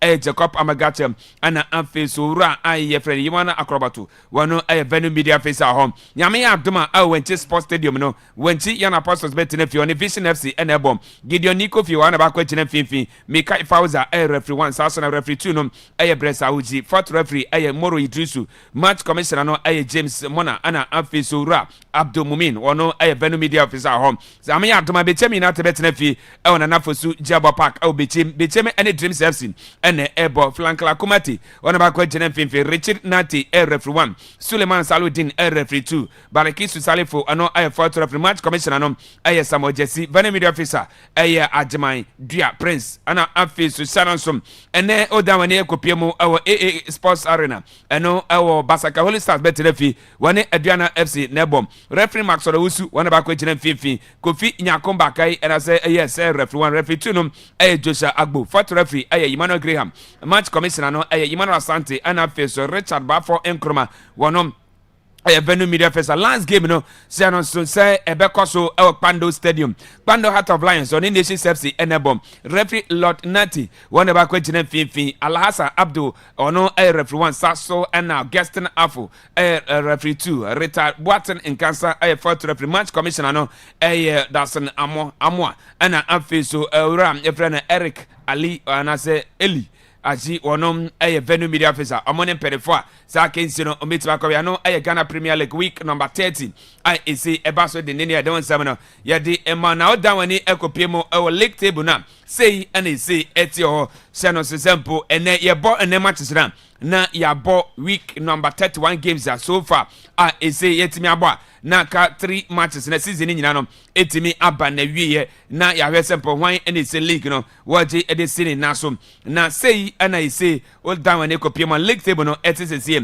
Mediama Sporting Club already kind omo equita 51 points omo and 56 points and they say omo already kind Mediama equita 56 points omo already kind the tosumi no baby any Gold Stars 51 points Saso has a folk tosumi and some omo equita 49 points Saso and Samatters tosuma akwa and 9 omo 47 points in Siam Diana FC 46 points Saso and Enum Anciano Carora United 45 points and some Dreams FC 43 Kumasi Sante Kotoko Etosungo 43 points also and Ankronom Betemi United 43 points do Basaka Holy Stars 40 points Dubako Pando Heart of Lion 39 points also na Dumienu Swodro All Blacks 38 points do me and Salvation FC 38 points do 9 Nation FC 38 points also and Dunum Brekum Chelsea 38 points and a face so Dunsiano Young Apostles on also Equita 36 points or home. And I feel a do and son of Hawaii United. When Equita 30 and I feel to do my trainer. A club your friend 11 wonders. Honestly, Equita 13 points. I don't summon ya the amount and none of P. Akwaaba Radium 98.1 a son so sample and that games 8 to Jan say and a home 7 as at Breakum Chelsea at nephew. Now what on at the free media sport ground. No, and our coach Imana and Krobastan coach at Breakum Chelsea. We and then come out where the fight game no. Was a really match. We being why a best different than to win this game because I know the idea survival almost to play that day. But yeah, maybe that was the to me and match we are in could just say and to me possible. Maybe side was a match and I was a winning at all cost. Psychologically, sound because you call training grounds are your cosway chill more. You can't send me a straight then give us almost straight a cannon, you might be free. And opinions who say the beer done. So the boys are much focused, say much winning. They have to do their best to get the win for Breakum Chelsea. Interesting, the OBI fit, I'm saying, Nipa 2 penny, I will look at them say. Japan and save and one on more you look at some to me and most are much really. Made a technical team, and then any playing body as well because I am very close to the playing body because we have talked a lot about this match. So the best supporters there, they should come in their numbers. On match team now, we have made up our mind, say this match, Breakum Chelsea, any team could I was a better Akwaaba. So I would say a redeeming at all costs. We have to win this game for the entire Breakum Chelsea supporters. Now almost any team, no almost that, no matter. If you say to me now, almost to me now, it's yes, and but match we say we tell no, we have to win this game. You, we and then summer coach Imanon Kroma order to Jana Tanko Mohammed and as a Tanko Ibrahim Rada, head coach at the Media on a son comma with their match. I think it's not going to be easy because they have a very good team, regardless of the position that they are now. So, like I said, we take every game seriously. We take every game like a finals now because the 4 games we want to win the league, we have to defend the position that we have. So we started the league together, watched some of their matches on television, and definitely we have a video analyst who will give us their last 2-3 games to watch. So I know them quite well, and like I said, very good team regardless of the position that they are. I don't think we have any injury, but of course we are playing Wednesday and then Sunday again, so definitely we are going to see 1 or 2 who are not 100% fit. Definitely we have some people to replace them. Every game is a very tough game from now on. These last 4 games, teams are doing everything possible to stay in the league. Some are doing everything possible to win the league. I mean, the pressure is always there, and not only to win it, those who are going to relegation have also pressure. So, not only Mediama, I think BBNE, House of Folk, all of them, we all have a pressure. So, I think in the last 4 games is going to be a mind game. We have to be strong, and I think this is what we are going to do.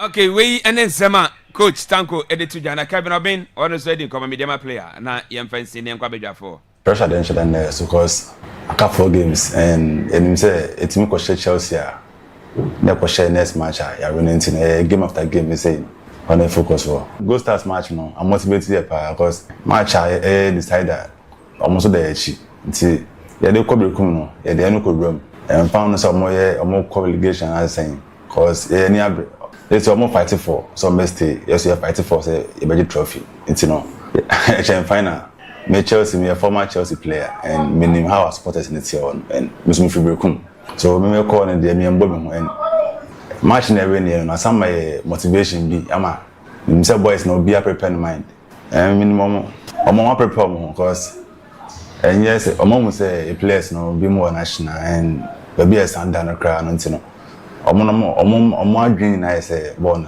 omo nya easy or side it's no yes you hard power so since right now the supporters no dem nya win and yeah, promise almost a match be a couple matches. Yeah, promise almost say winning match be a the moment almost so many cause don't be free on motivation the me team say na you home because maybe I board you know and you be nice cash and yes we mean that say yeah juma from first round to this time and you be shaman trophy na free inside the other you know motivation there and paying for na you ba yes or no I say you motivate you on that you we and sama Kevin e dey atuja kwame Kofi na yin ti we yeah Kofi e dey Kofi ele me e one pick Brukum Chelsea and medium game no and Kofi free say incident na happen dey nyina no this is the first time Chelsea is bounce back aba field no so abesi akan after say last week other clubs no e boy no Chelsea nya walk over against Yehoho United and Kofi Beka say a very difficult game obi bi obeka cho say game nya difficult bia no Kofi den na nipa na bia minim dia opesoche so we Brukum supporters no anything about no Kofi any free say obi ambra na yemra mehwe game ni bi because this is the time you hear supporters no and they be come as supporters ni mra but time be Brukum Chelsea down position we need the supporters and go via says one more ticket ni kwan say utena fi amane bobe 230 asin wa stadium yes sir ticket no wanya bi bra we wanya bi bra stadium ho that is it wanya ticket no unya ticket no o de ane say bra time so why ready so be ball na bra na bet na so hwe ball ni bi via person teams ni be bana stadium one ankasa no aboma and said the edikan kan still no go via wa yie 98 point you be wie na until say league na eden aba wie that is when Ebeka say ade bia Dominic from points in bia go fi e bia ye popo akire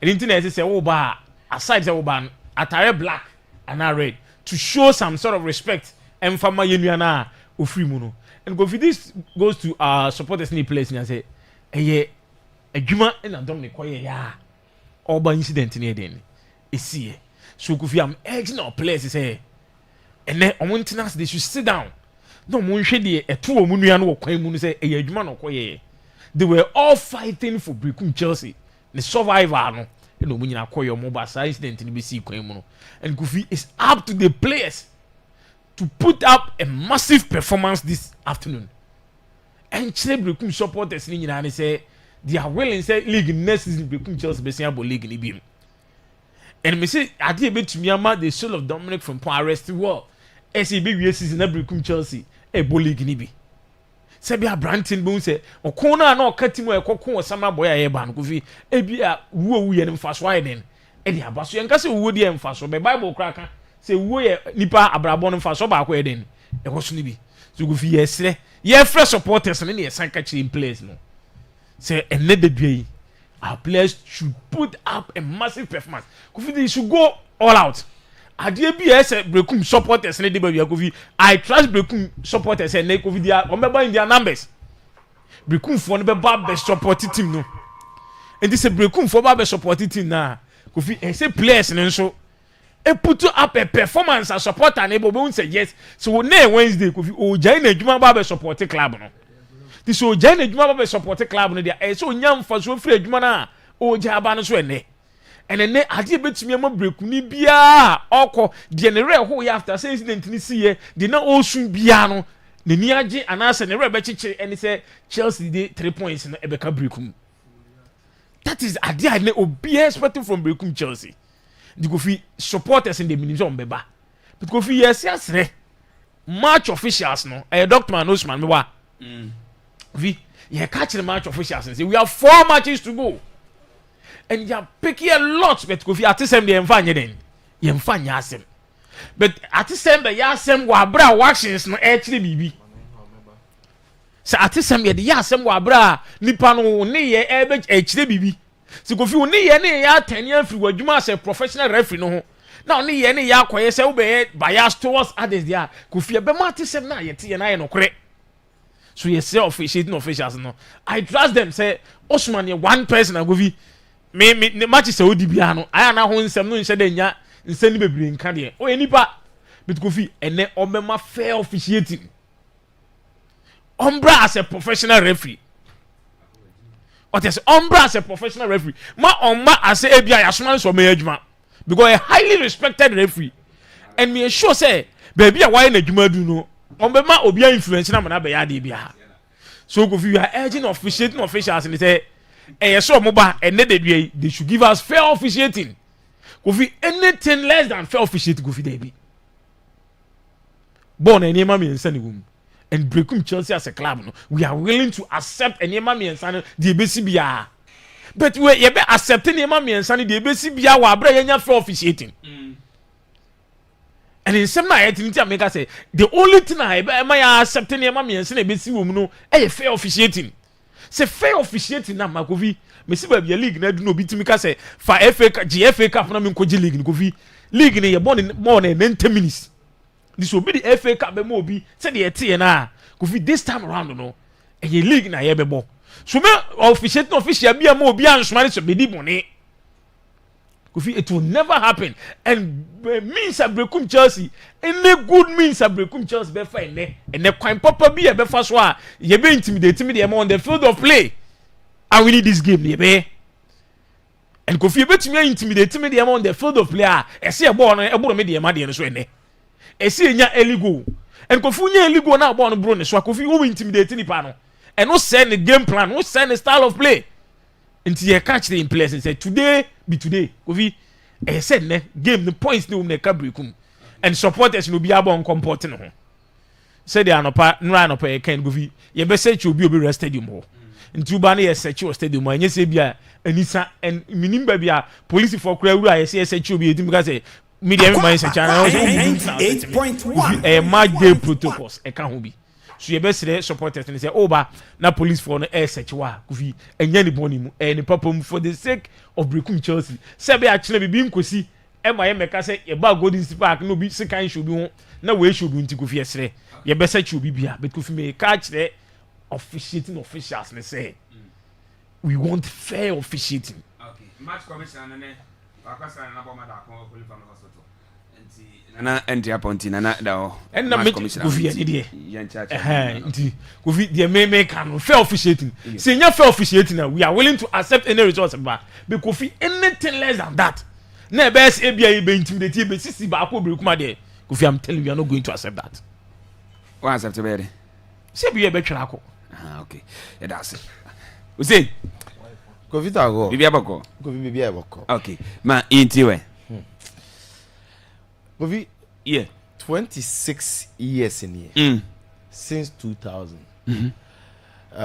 Brekum maya hwe Ghana Premier League from SARS na bam edi be see enne na me no kasa and I can tell you say there is nothing ever in the history of Brekum since a Kurone beto ho a ama Kuroma no entertainment enije aton Kurone din more than Premier League status now Kurone now I want to build from this angle for you guys to know say your idea bi wo ho a say e wo Kuroma e be duru ba bi na be yet say obe fighter umbu yes until say be free once ya wo sunwane na Premier League team say ni ho and which means Kurone mutine dene for we the football of in fact the general economy of Kurono ade ba kwa ya affected the dey be kan sunwane nkoso sunwane you slow sunwane you boring no ball ni Kurone ball eni Kurone nti minim time ani wo be chem na honestly e drew weekends a be chem da sin sunwane nti me live it through all this kind of Kurona and then you are particularly in this very region and when I'm saying things like this meaning the America and nuntina me pese all the fans this had you we show mutrim say if they still want to maintain the Premier League status now Kurona for 26 consecutive years because Arsenal win Chelsea back home Arsenal I want to say how Chelsea we from the angle of the supporters there's some way be so wadaje and coming to support Brekum Chelsea a part of core responsibility as obi a wodokuru no. Because it's somebody's investment, yes, we understand. But you obi ka ena ehye kuru na nimunya obi ka obo ena de anije na kwa in a way mpuntu obi eba kuru no. Yes. Think about it. Should Premier League free kuru no mu a dear pan a bit matter become the house out there. What I just think about it. Say consistently week in week out, radio so TV so interviews, ups downs everywhere. Media so baby nothing. Because the moment you go to the Division 1, nobody cares. Nobody cares. And on the part of some pleading supporters, no. Kofi, me de me ho agim. Okay. Kwan bia so we say supporters ni timi ba ne. Adaje bia ese munya na yesi wan say bra wunya adaje. Say supporters ni timi ba. Both Bekum Arsenal and Bekum Chelsea. Yeah. In fact, Bekum Chelsea bear Krumana. I can confidently tell no Arsenal fan bet me aka say Bekum Chelsea bear Omehe Bekum Chelsea. Yes. And it's because you love the Premier League. And say you combine support. Bekum Chelsea, Bekum Arsenal, neutrals. And no more Krum have beer no.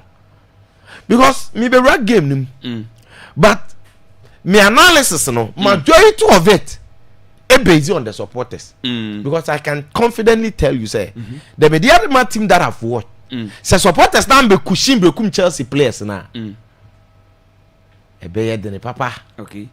Now in fact say opponent na the two na ba say na no me analyze Bekum Chelsea match na say Akwaaba ma ye de epe bia nti me nkoho but baby a mekọ ne ye media team nim. So that fans no so be who team na Bekum Chelsea be face na enye easy task. The most important thing is a history our Chelsea side playing at home. Team na be lose in the last 3 games. Yeah. The last 3 times now Mediama Abba Golden City Park no. Omo be lose ni nyina. So it shouldn't be this time.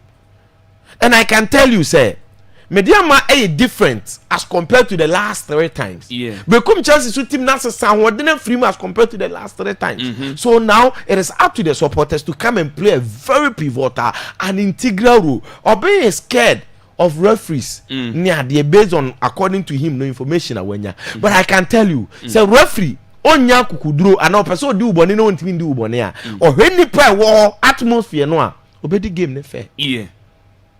What I say? Or her atmosphere now, obey the game, fair. And you see, let nobody lie you. Me dey team na know what thing. Salim Adams when man of the match 8. It talks about and Salim Adams. In fact, majority of the people are campaigning for him, saying, "Uncle Black Stars." And you know, when so team no, tick to the levels that Kevin and Nkrumah free bench never. They say Kevin gradually now say ubetima boni din say oh they say Kevin obeying now Kevin Kraso of free bench majority of the times never. If you've watched them this season, amuni pa kokon na de Abdul Salim na they saying Sulemana ball and are very matured. Goalkeeper Mwobi, Felix J. Yeah. All aspect of play. God knows Jack Basu. No what dreams and I know what he. God knows not so. No what I think I cried team CDB. No. In that, what I said was that I mean, good. Yes, I know. These are players who are well experienced in the Ghana Premier League. And you can see say they are well motivated. They are leading the league by 5 points. They know. So go start Samates and they go start Beshe. So when they are playing and the back of their mind, I'm about to win. Now, Oma Kaman fancy pre-match and coach in Aka. Yeah. So they are coming here to fight for the 3 points. Kevin Obin said the same thing. Yeah. And please, this is not a game that should be taken for granted. Me and yet damn the pressure by my coaching. Coaching in the SME can be Samobodu. And I just want you to stay focused. Majority of the times over drama and also. On ball ni bi the way reacting me say yeah incident be see how you coach e be more inside but now we na chi na we distracted by other stuff on focus because we play game na football home e very interested and they so detailing to the level say and into the ball I say na ya pass 5 minutes ya almost 15 minutes na still win anti game na say because details be ko sometimes you be born now follow sa no lose concentration na born no ball when so but they can say na game ne kopa on that's how detailing football is and no one stay focused say the be ya obetumi read the game no at any given time means what I say yeah enti enanya da maybe more coach pressure but the players the coaches should know what is at stake and then the supporters will come management obi abeye na famu de but referee nya share na ben it is the coach ni beye and the players ni beye nko na what they effect to influence the scoreline so supporters na respond here de na players na mbon tuma de na kwai ko ba bia se coach na man instruction de go be ba supporter bi betu ko change no enti enano the fate of the team reside in the bosom of the coach and the playing body. And we will give him the benefit of the doubt. He should go and deliver. Okay. They should go and make sure say at the end of the game 5:30 bebono Kofi. Now Brikuma smile. Because you see sometimes we can play so well to the level say referee people we are cry enye. Me this what I say. Yes. And they should think about that. Because Brikuma cannot afford. Hey, you bought week 30 outstanding new year. Aka will be at 3 matches. Yeah. Now, so person who how important are this game here. Young apostles need vision or more. Now, these are two teams among Brekum Chelsea and the All Blacks. Vision are potentially back with Mariano. And what this means, they say, see a one area with the final 3 games to go, will be any better. Minnesota, yeah. And you need your positive results on there. Therefore, on the back of that, what they are about to you final 3 games, Brekum Chelsea final 3 games after this, Dreams FC. Yes. I catch him say league, and if you don't understand, you don't understand. So what Tanasi fan say Dreams game therefore, papa. If you know the league very well, now you may be a vision down. You never underrate Dreams FC match. And San was about 2. Last game no dey bechem. Last one here. 11 wonders. 11 wonders. And in fact, the first 2 games, you know, I say Chelsea making sure say 2 home games in 6 points. And it starts from today. Yes, fixtures no Dawson, baby any boss some test. House of folk Karela, Obia woni interest. I be the saying. Bechem dreams and the whole but Blacks 11 wonders. Confita go focus ni nyina your Golden City Park. We Brekum nia. That is what you should think about. Yeah. In fact, we Brekum ni before your House of Folk. We Brekum ni before Kotoko. And I can tell you, say Chelsea and Timian survive here. You feel the impact, bigger impact, you know, since our Kotoko and our house, you know, whatever happens to them. And at this moment, and any core responsibility, every citizen of this very community is obliged to come and make sure, say in one way or the other, they support. But in so now, man, no one yamu babetono, and then I'm going to walk home of you. Be school. So in a way, no, we are all obliged to make sure and then we help the team to make sure the team achieves success. Okay. We did some. Oh, be chim. Okay, be chim no Olympics. Yes. We did some. Ojo na yema dancing. Because at the time Solomon Ojo was there. Yeah. Kwaku Danso was there. Now you were high radio. We did some. And it was only possible because Bechem for Tiasem. I tell you. Hey Bechem supporters. Tell them they should come and you will win. They won't be bad over kase nyomwa. Hey. And against Olympics, you know. Olympics for the crowd park no more atmosphere. They knew say it wasn't their day. Saturday no, they see the better one till league them. Yes. Oh. And the difference and never to mention say be a half for me different. I don't know. But say the change for I can assure you. Say in can come here they will come in their numbers and in over. Because you be there. I was there. Yes. And Sunday. In fact, sports Sunday morning. We went there Sunday morning and past 7 to 9. We just went, plead to the supporters, explain the importance of why the team needs to survive, and say, just come, bring it and support the team. The team will win. It's as simple as that. Me say, me chairman come the bensabe simebo say game we supporters never no. But me brekum. And the end they should prove me right. And I said they should prove me. They should prove to me. Say, nkomona ayedi no. Say the corner ukwakoye na etesen. You will make time to make sure so and help the team achieve success against Mediama, because I tell you, players don't going to me yet da. Mediama team na hono. Nya ba ira be waju. Mate medase Ocean. Kovitago. Me yintiwe. All right. Me pesa me di niema mienu o share my analysis na say so far as this game here concerned. Ye di kan Dominic Frimpong wo no. And they toss me any quote Samuel Bodu.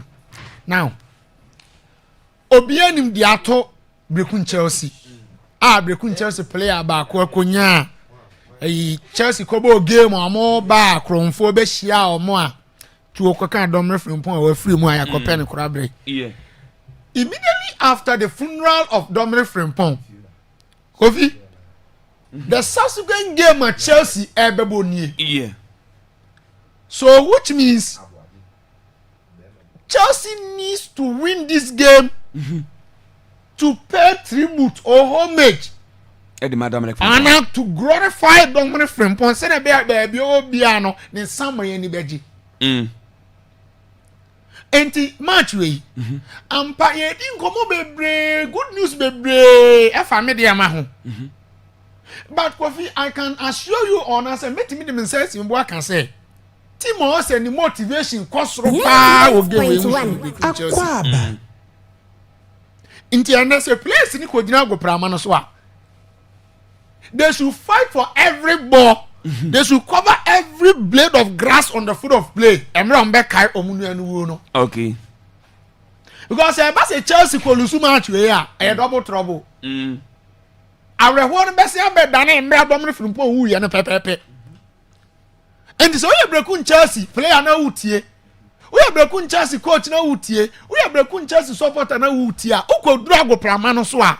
You need to do everything within your means to help Chelsea to win this game. Because of Dominic Frimpong winning team. And here 1-2. Because some boy do breakun Chelsea there. I'm say omo ntafo. Some boy do na no media man the all has no ni. Na yedi kan ba be di nkomo bebre afa ko Samuel ho. Say upo Ghana ha there, he is one of the finest coaches I ever in the local scene. But Brekun just job no. The job is proving to be so difficult for him. Intiene after say Samuel do nya opportunity and handle Chelsea full season. Only opportunity coaching Chelsea in a full season now. Kofi team no relegation. Aka 4 more matches to go. Chelsea boy will be aka 3 matches. But no won common me say so where be a Chelsea position there. They have this game to save their image and the responsibility lies on Coach Samobodu. Match way. Yenya moye. But I tell you so Coach Samobodu lose match way ya. Yempene no. Especially in the circumstances our coach is in the pain. Only media for our coach or more pain. Whoever be a Chelsea that you don't need anybody to come from outside to tell the coach. Match way very important. Match way here the man and yet Chelsea and yet the man break my. And because some of what do baby our taxes is shame biano. Uko coaching school. And the other children biano no to outre yet. Han bibia wo ye otatical board no sa say akokora na no pen ya. Because anything apart from win is unacceptable. Yenji. We are stating it clear. It is not as if the pressure to no. We just want to put you on your toes to understand the magnitude of this game. Sa match we na ye kobo no yen kwala match. Because obian im the sisa Kofi Chelsea lose match we ya mo. I tell you. And then you man me no person make answer na my bad game no so. Now Kofi. on the game itself. Media man the obia ni ball amobo. Ene oko table no so 5-point clear. And omo the other teams no di omachi. So go stars in that second. Yeah. Okay. Now motivation here mienu for two teams. No obia de ebo bra. If you say one, media man person or winning match way. Just to be in a comfortable lead to win the league. Brekun Chelsea nso no enye league no party na emom no or per survival. Muntie nkomo ni enti obi onu per oji league eni obi onu per survival. Enti ene kofi ye ka de o se na ni bre pa wo match we mu a it should be Brekun Chelsea. Because survival is very very important. We can't sit here aloof. Ni ahema Brekun Chelsea ko division 1 emfa. Sa Arsenal in your area ho. Arsenal ko. Second. Okay. Nti ye ntra ho. Emma team ba ko e di gigi eni kakran kan anu nso enko. Okay. Nti Chelsea motivation we game we mu no. Kofi, I say ekosoro dey see any other team. Now, media ma for no Kofi, omu team ni are very solid. Especially omu defense and omu attack and omu midfield. Baby omu team ni kama. Because we coach na odi omani na Ibrahim Tanko na tactically washishe bibi di ato media ma team no a sa wo so omo game na to say team we ball omo boy coach ni signature e wo ball no omo ball so otu coach ni nsa no adwuma e wo media ma team no so now and then omo na say most goals and ene Brekun Chelsea defensive unit no Kofi also mu bie moni nipa bia wo 4 eyes also mo say bie 2 eyes na kaneka 2 na ho no ho talking of alligator Sedu yes oni awu mensa Benjamin Abedu and then say right back was August in Japan and best start here omi ho mu ye because Kofi who be share attack wa she goals dodo a you don't need me to come and tell you say that's why you know now we chiro no we limit mistakes again goalkeeper no better pose mu no our adwuma ye he has to make sure so about organizing the difference ni ye odi on be gina ye wo gina ha fa ha man ko to bo ase na nko create problem bia Kofi ene ya ka say uni say media match of 43 goals in the league they're the highest scoring team in the league on a more consider 20 again Kofi ya can be area in terms of form ni bibi ade media mind be mo but ade abako a emo Chelsea for no confidence ahead of this particular game and I say me the records 90 be good form now be tie ni na Brekun Chelsea players na gina so na mo de defeat media men be the kind ye kan say media man ya ade omo de that top actually goes do ni ade no Kobun say omo kura poor recent away record poor recent away record now it will shock you to know say media man last 5 away games omo winning match muntie de make an ye and so Brekun Chelsea fan and I Brekun Chelsea player and I coach as all the two teams say team now in the babeshia no when you have a chance to beat that team. Because say team on the league top. No I call 5 matches where we not winning matter. It tells us an away performance and yet. Now what performance no and yet up to standard. Again. Brekun Chelsea last 14 home games. Kofuni so man winning 9, I draw 3, I lose 2. And the Chelsea ampa Chelsea performance this year inconsistent. But Kofi, one record on any bad.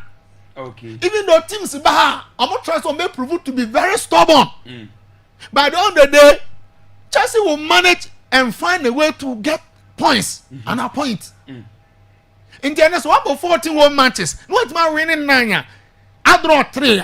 Chelsea Kofi home no any bad. You can improve upon your home performance. Yes. Again, we are unbeaten in their last 5 home matches. Okay. Brekun Chelsea. Unbeaten in their last 5 home matches. Keep 3 clean sheets at home. Nti it seems that Brekun Chelsea ampa we ne de enye we ne de ko enye but home no eye okay and I go for him say the last 5 league games Brekun Chelsea abo home wa win 3 and I draw 1 I lose 1 pair okay ti e kire say record statistics ni bibia no eba in advantage of Brekun Chelsea finally niama mienu na mawie. The tactical battle is key. Kofi yare Brekun Chelsea games bebre home moko anwe dia entane monko. Ya but yare Brekun Chelsea games bebre home coaches ebe semagbodu tia no. From tactical point of view. Enti yemi de say Hussein Kasa no Hussein de ban nkomo no mu say ye do ba bia antis touchline antis ne Kasa bebre ne abufuo no. Samagbodu njai because match we no Ibrahim Tanko no nadwima bie watatis ho nti ene se Samagbodu pese ehunu Samagbodu no wo media man no house of folk na ene onfa ne tactical grade A game no mra okay because he's coming up against Ibrahim Tanko and we all know what is at stake when you're coming up against such a formidable coach na no say the ade bi e kire me ho de omugina dressing room na touch screen ni ade ni we nti ewe ni ye okay pa Martin no go fi wa yeah Salim Adams. Muhe ni ye. And there's a player be have Brekun Chelsea Salim Adams. In Ghana, I'm expecting because I'm about to say, and cover about 3-man midfield. No about 3-man midfield now. Will you play back or amana monitor now say one mark wa KG Salim Adams? Because for the so Ghana Premier League a year boy, who a player what the most man of the match I was 8 year.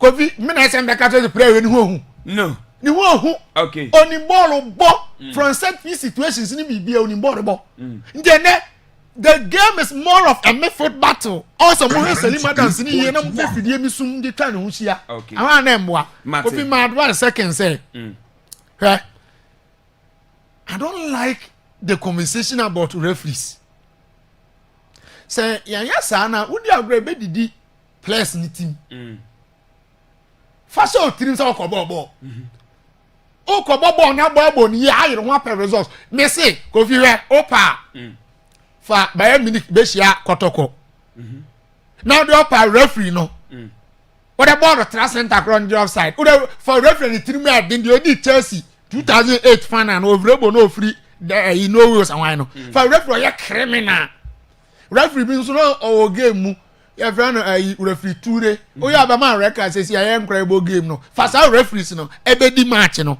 we had them American be shakotoko so the American man basically say so you don't bobo no boni ya referee to me sisiu yeah but so ya na didi omutin say referee be sisi ni ade a we bibi ade keto abisi park no so na bu players na bam okay enu Kofi anything apart from win yenji Mate yeah that's it 0242 020208 0242 020208 0207573003 so betimi afre na oso etimi abaso na ene wetimi edi nkomo na etimi akwa enim aha Akwaaba radio 98.1 enti frɛ ne ni nkomo first caller abaso no so yenko na yenko di nkomo na yehwe de ono so ewo kan na no pe hello good morning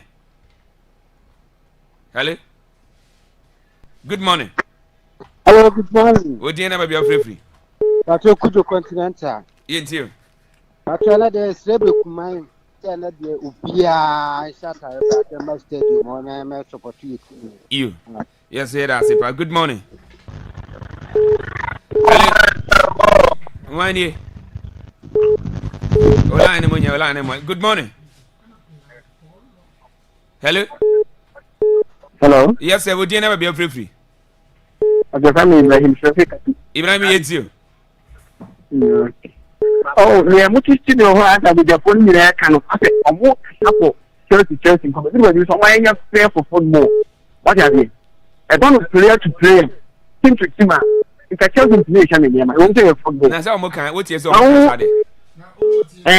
it's any child is also when you're fair to football. And also, but the way I will be a more can support to Chelsea or Chelsea winning by all means. Chelsea and you're disappointed because the former woman and one. You want to see players in town, Marco Topoli has in the Say Chelsea team also support am on so almost to the players in the Good morning. Baby, do you? Good morning. Yes, sir. You. Pasola di pẹ̀lú Bagawa. La bisa yinti. Madasi na pe na. Yakobi. Mpacho mi threat Chelsea. Ndie. Kon so prayers no. From omo kunkura mo pa ho. Na mo di 3 points na mo fa ni Africa ni. Okay. Yakobi na pa ticket no. Take it to me kan ba obenya gate or you ticket on to do abet me bro free. Good morning. When the computer go. Yes, simple into. Kofi man na pay my mention no big for. Kofi na dia buyer. Any PSG. Here you na come buyer. Okay. Perfect. You, yeah, that's simple. Good morning. Morning. Nana ko jokoma eat you. What do you power ya mo kwasi. Mumu ko na You. Nana, yeah, that's it pa. Yem for ko was eat you. Eh, go Mara tuma mo maka mo ni Akwaaba. Ko ni bo mpa o na no do mi fie se man ko ba bia me back. Na ma be Chelsea na be tabachi. Na nesre to no. Wo bi na bo guro ni bia to bua se nam tere na bo bo ni ko fi to na chan no. Okay. Aso na na bi na be ni interview.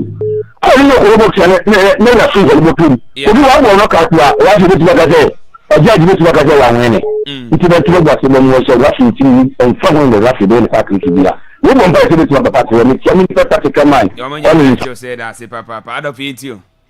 ṣe tagọ́ ọmọ ọmọ àpọ̀ sọ́nà gbọ̀ ẹ̀gbọ́n nìkan ṣe tagọ́ ibi àtúntò kakra náà níbi ọmọ ìgbèkú Chelsea players náà òmù jìnnà páàkì ní sọ ọmọ ọmọ nyinaa nkọ bọ́ọ̀lù fún mọ́ mi kí abẹ́ǹkẹ́ ẹ̀bá sa ọgbẹ́nyà ahopama edi esi akran no mbe na nkunu da ebuku Chelsea bia ena mi team aso poko so no keeper na apupo ordinary players no mi so mbe gitu me kan say match sa kan de ni na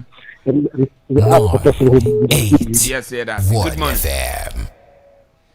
Hello Agobi. Yes sir. Good morning. Morning honey. Ben me kata fi rolling spark. Okay Ben eat you eh. Gobi me say wa Chelsea players no. Born by the bond then. Omungi referee and Tunchen. Among Bobo no Munrini and Mom Mancasa Omo. Mamma for reference in behind show medium team in the honor. Some of the side reference of course. Team and a small team. Some medium team. Some bench Puna Sham team original honor. In the Naya Park on a Sunday. Okay, about the support to Omo. And Tino born by the bond then. Omo coach any referee. Or more players Nancasa and Bobon and anything.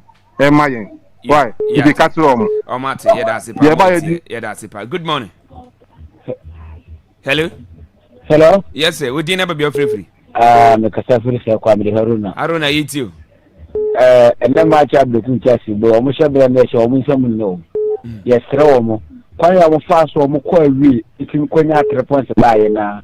In yes 3 points na. Mo family dey ma say me dey ma be mo ho.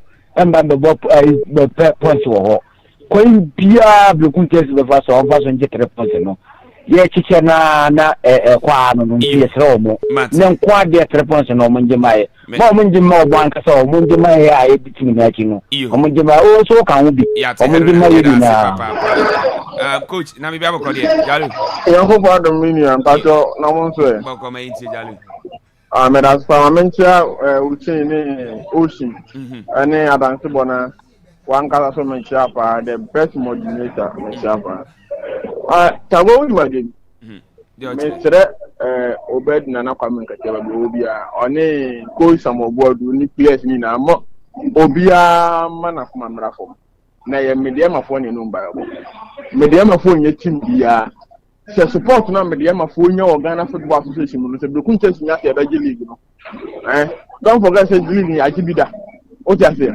and say the support o mu based on referee FA don baka na ye adwuma enyina wa hu yeti o mu kokoko FA Cup ye hu ayi e bai ntensema be ba PP ba bon enyina TV o just say it is only support na definitely because o team e good but I don't say o team e good o because some point for tower Cynthia ye nyina nim say see Blokun Chelsea team e da ho se umma musa support na ombetuma agi Ghana Premier League ye hu bi da na enti anya de hu bia eye the same media man na ye team ko ho no ma your captain here, and an show mu one or and one yes, no more Blue. And when was the last time cry, Medium for Blue, Baba said, even two go and even a go communion. Over had to be a show, and I feel there so more form to be a show, let or move so back from. And never show me 2 goals to know. Yeah, that's it. I never could tell you. Never why you never go. Mate, yeah, that's it. Anymore, yeah, that's it. Paco, just Santi, that's it. Don't we eat you? No more time, yeah, just eat you. Mpacho, mimi kana mo application for abaso. Tamira kotoko on a house. Kotoko on a house yan say you. Bakwa adwade no si no ha o kera adwade kakra nti kotoko no ha fedie the version aba Ghana team nimpa mana yeyi na sesi ano me party me hwe ne se fans no kogu park no so kura sai ni se place no omo antwentwem be na so a ti me bobo no ma atweme na wo obi hia o ma atweme na dia enyi okay. Yeah, that's it. I am for last caller and emphasis. Last caller, good morning. Good morning. Yes, sir. How are you? Yeah, my name is Efu. Happy. Efu, you too. Yeah, today game is must win. Okay. So tell them that we are coming in the numbers as a supporters of the Chelsea. Yeah. Thank you. Yeah, that's it. Powerful. Esobante, una uchato. Yes, sir. I am about to be Martin Senaby. Now, media man team, the Queen Chelsea, Obukuha. Media man of one same crowd within the head of the Queen Chelsea. Chelsea team is them crana, whom choir the 10 year media maba, or Yapi before you. And the way man, whom I am any media man starting and on the whole condition. Yes, 10 minutes in the mention in one book. I will find to go anywhere. Oh, we don't feel me as a referee. We are not as your medical meeting. Or Mona Gitin next year. Record we are, but we have could be the way. That would be Batariano. So, Monday, you know, Monfanji, you can get in Sona. We the mother never here. Yeah, that's it. Intimate for be able to answer. You see, yeah. And assignment in a doors. Birthday no a doors. Okay, a doors. Is there a no? Yeah, and then, Madame Dina, ye nini tifi. Oh, okay. Madame, ne ba Fiona. Okay. And then, Fiona birthday, and then, ye daketwa. And then, da kesiye pa, and then, Fiona birthday, ne dear. Yemfa a fidie so. Na, ye wish no happy birthday. And say, Yankopon say, on Inshirano, Bibia, we be a school, or combi, na jum exam see, Bibia, Yankopon, and yen, come, and famano. Until happy birthday, Stronko, and come off Fiona, ne, na oda. Happy birthday to you. Happy birthday to you. Happy birthday dear. Happy birthday to you. Okay. Obi? Yeah. Abuaje wo magazine. Oh, okay. Na ene abuaje birthday. Abuaje de omo aboys ne want anim ho no. En chese obi anim ntemu a ene abuaje birthday. Nti abuaje we dey amigina ya on behalf of the boys. Ye nyina ye we show happy birthday Stronko. Yakobo nhyira o. New age, new blessings. Onye wakoma so ade nyina ma o. Omo adwuma na o ye na enye nhyira. Sika bebre mra na wi anya fine. Happy birthday to you. Happy birthday to you. Happy birthday dear. Happy birthday to you. Okay. Enti Abuaje said Husi aka no sa na yesre di ma. Uzin. Kofi. And na madam for police officer bi o banda. Na ne wife Cecilia Boatima oye nurse e banda hinkru na na woda Cecilia ene da fidie no so no Kofi ye wish no happy birthday Stronko ene ni kunu si yem fa fidie so na yem wish no happy birthday yen se Nyankopon se new age oma na nyinhira oma de ohwe bia emremu odana koma so ye pa so Kofi ti happy birthday Stronko enkoma madam Cecilia Boaton NS or Bandain crew. Happy birthday to you. Happy birthday to you. Happy birthday dear. Happy birthday to you. Okay. Kofi? Yeah. Where you free fear and an ekwana de maneme. Okay. Na in fact abofra we your friend Red Rich Ofori nti amoabo nsu. Okay. Ene wanya 2 years. Nti Red Rich Ofori yeah, we show happy birthday Shonko on this platform Akwaaba 98.2. Say Yankopon say onya wakoma so ade nyina ma oma onyini emeye panyimpa omie wadwenim na the parents everywhere from ubia no radema omensan kan mo ho mo nti happy birthday Shonko enkoma ne wanya 2 years. Happy birthday to you. Happy birthday to you. Happy birthday dear. Happy birthday to you. Okay, enti yantwa so na yenyiwi emfra na yenkɔ enim. Ene eye Kobe o na Nanam FM go so ene eye birthday. Happy birthday enko emfama. Yes, let's say Yankopon enka ho. De da wa koma so yonya ne kama emfama. Yes, sports o na Nanam FM go so. Jiwi na be bia obia no. Ye we so say de da wa koma so bia no. Yankopon manemrem na agidin se de bia. O ma mu ne nyina so ebeton ka de Kobe. Happy birthday enko emfama. Happy birthday to you. Happy birthday to you. Happy birthday dear. Happy birthday to you.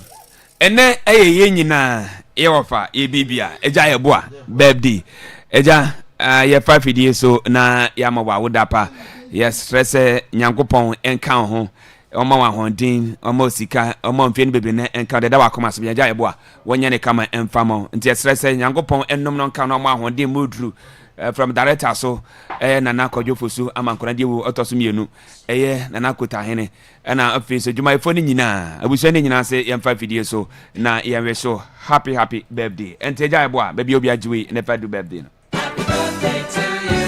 Happy birthday to you. Happy birthday dear. Happy birthday to you.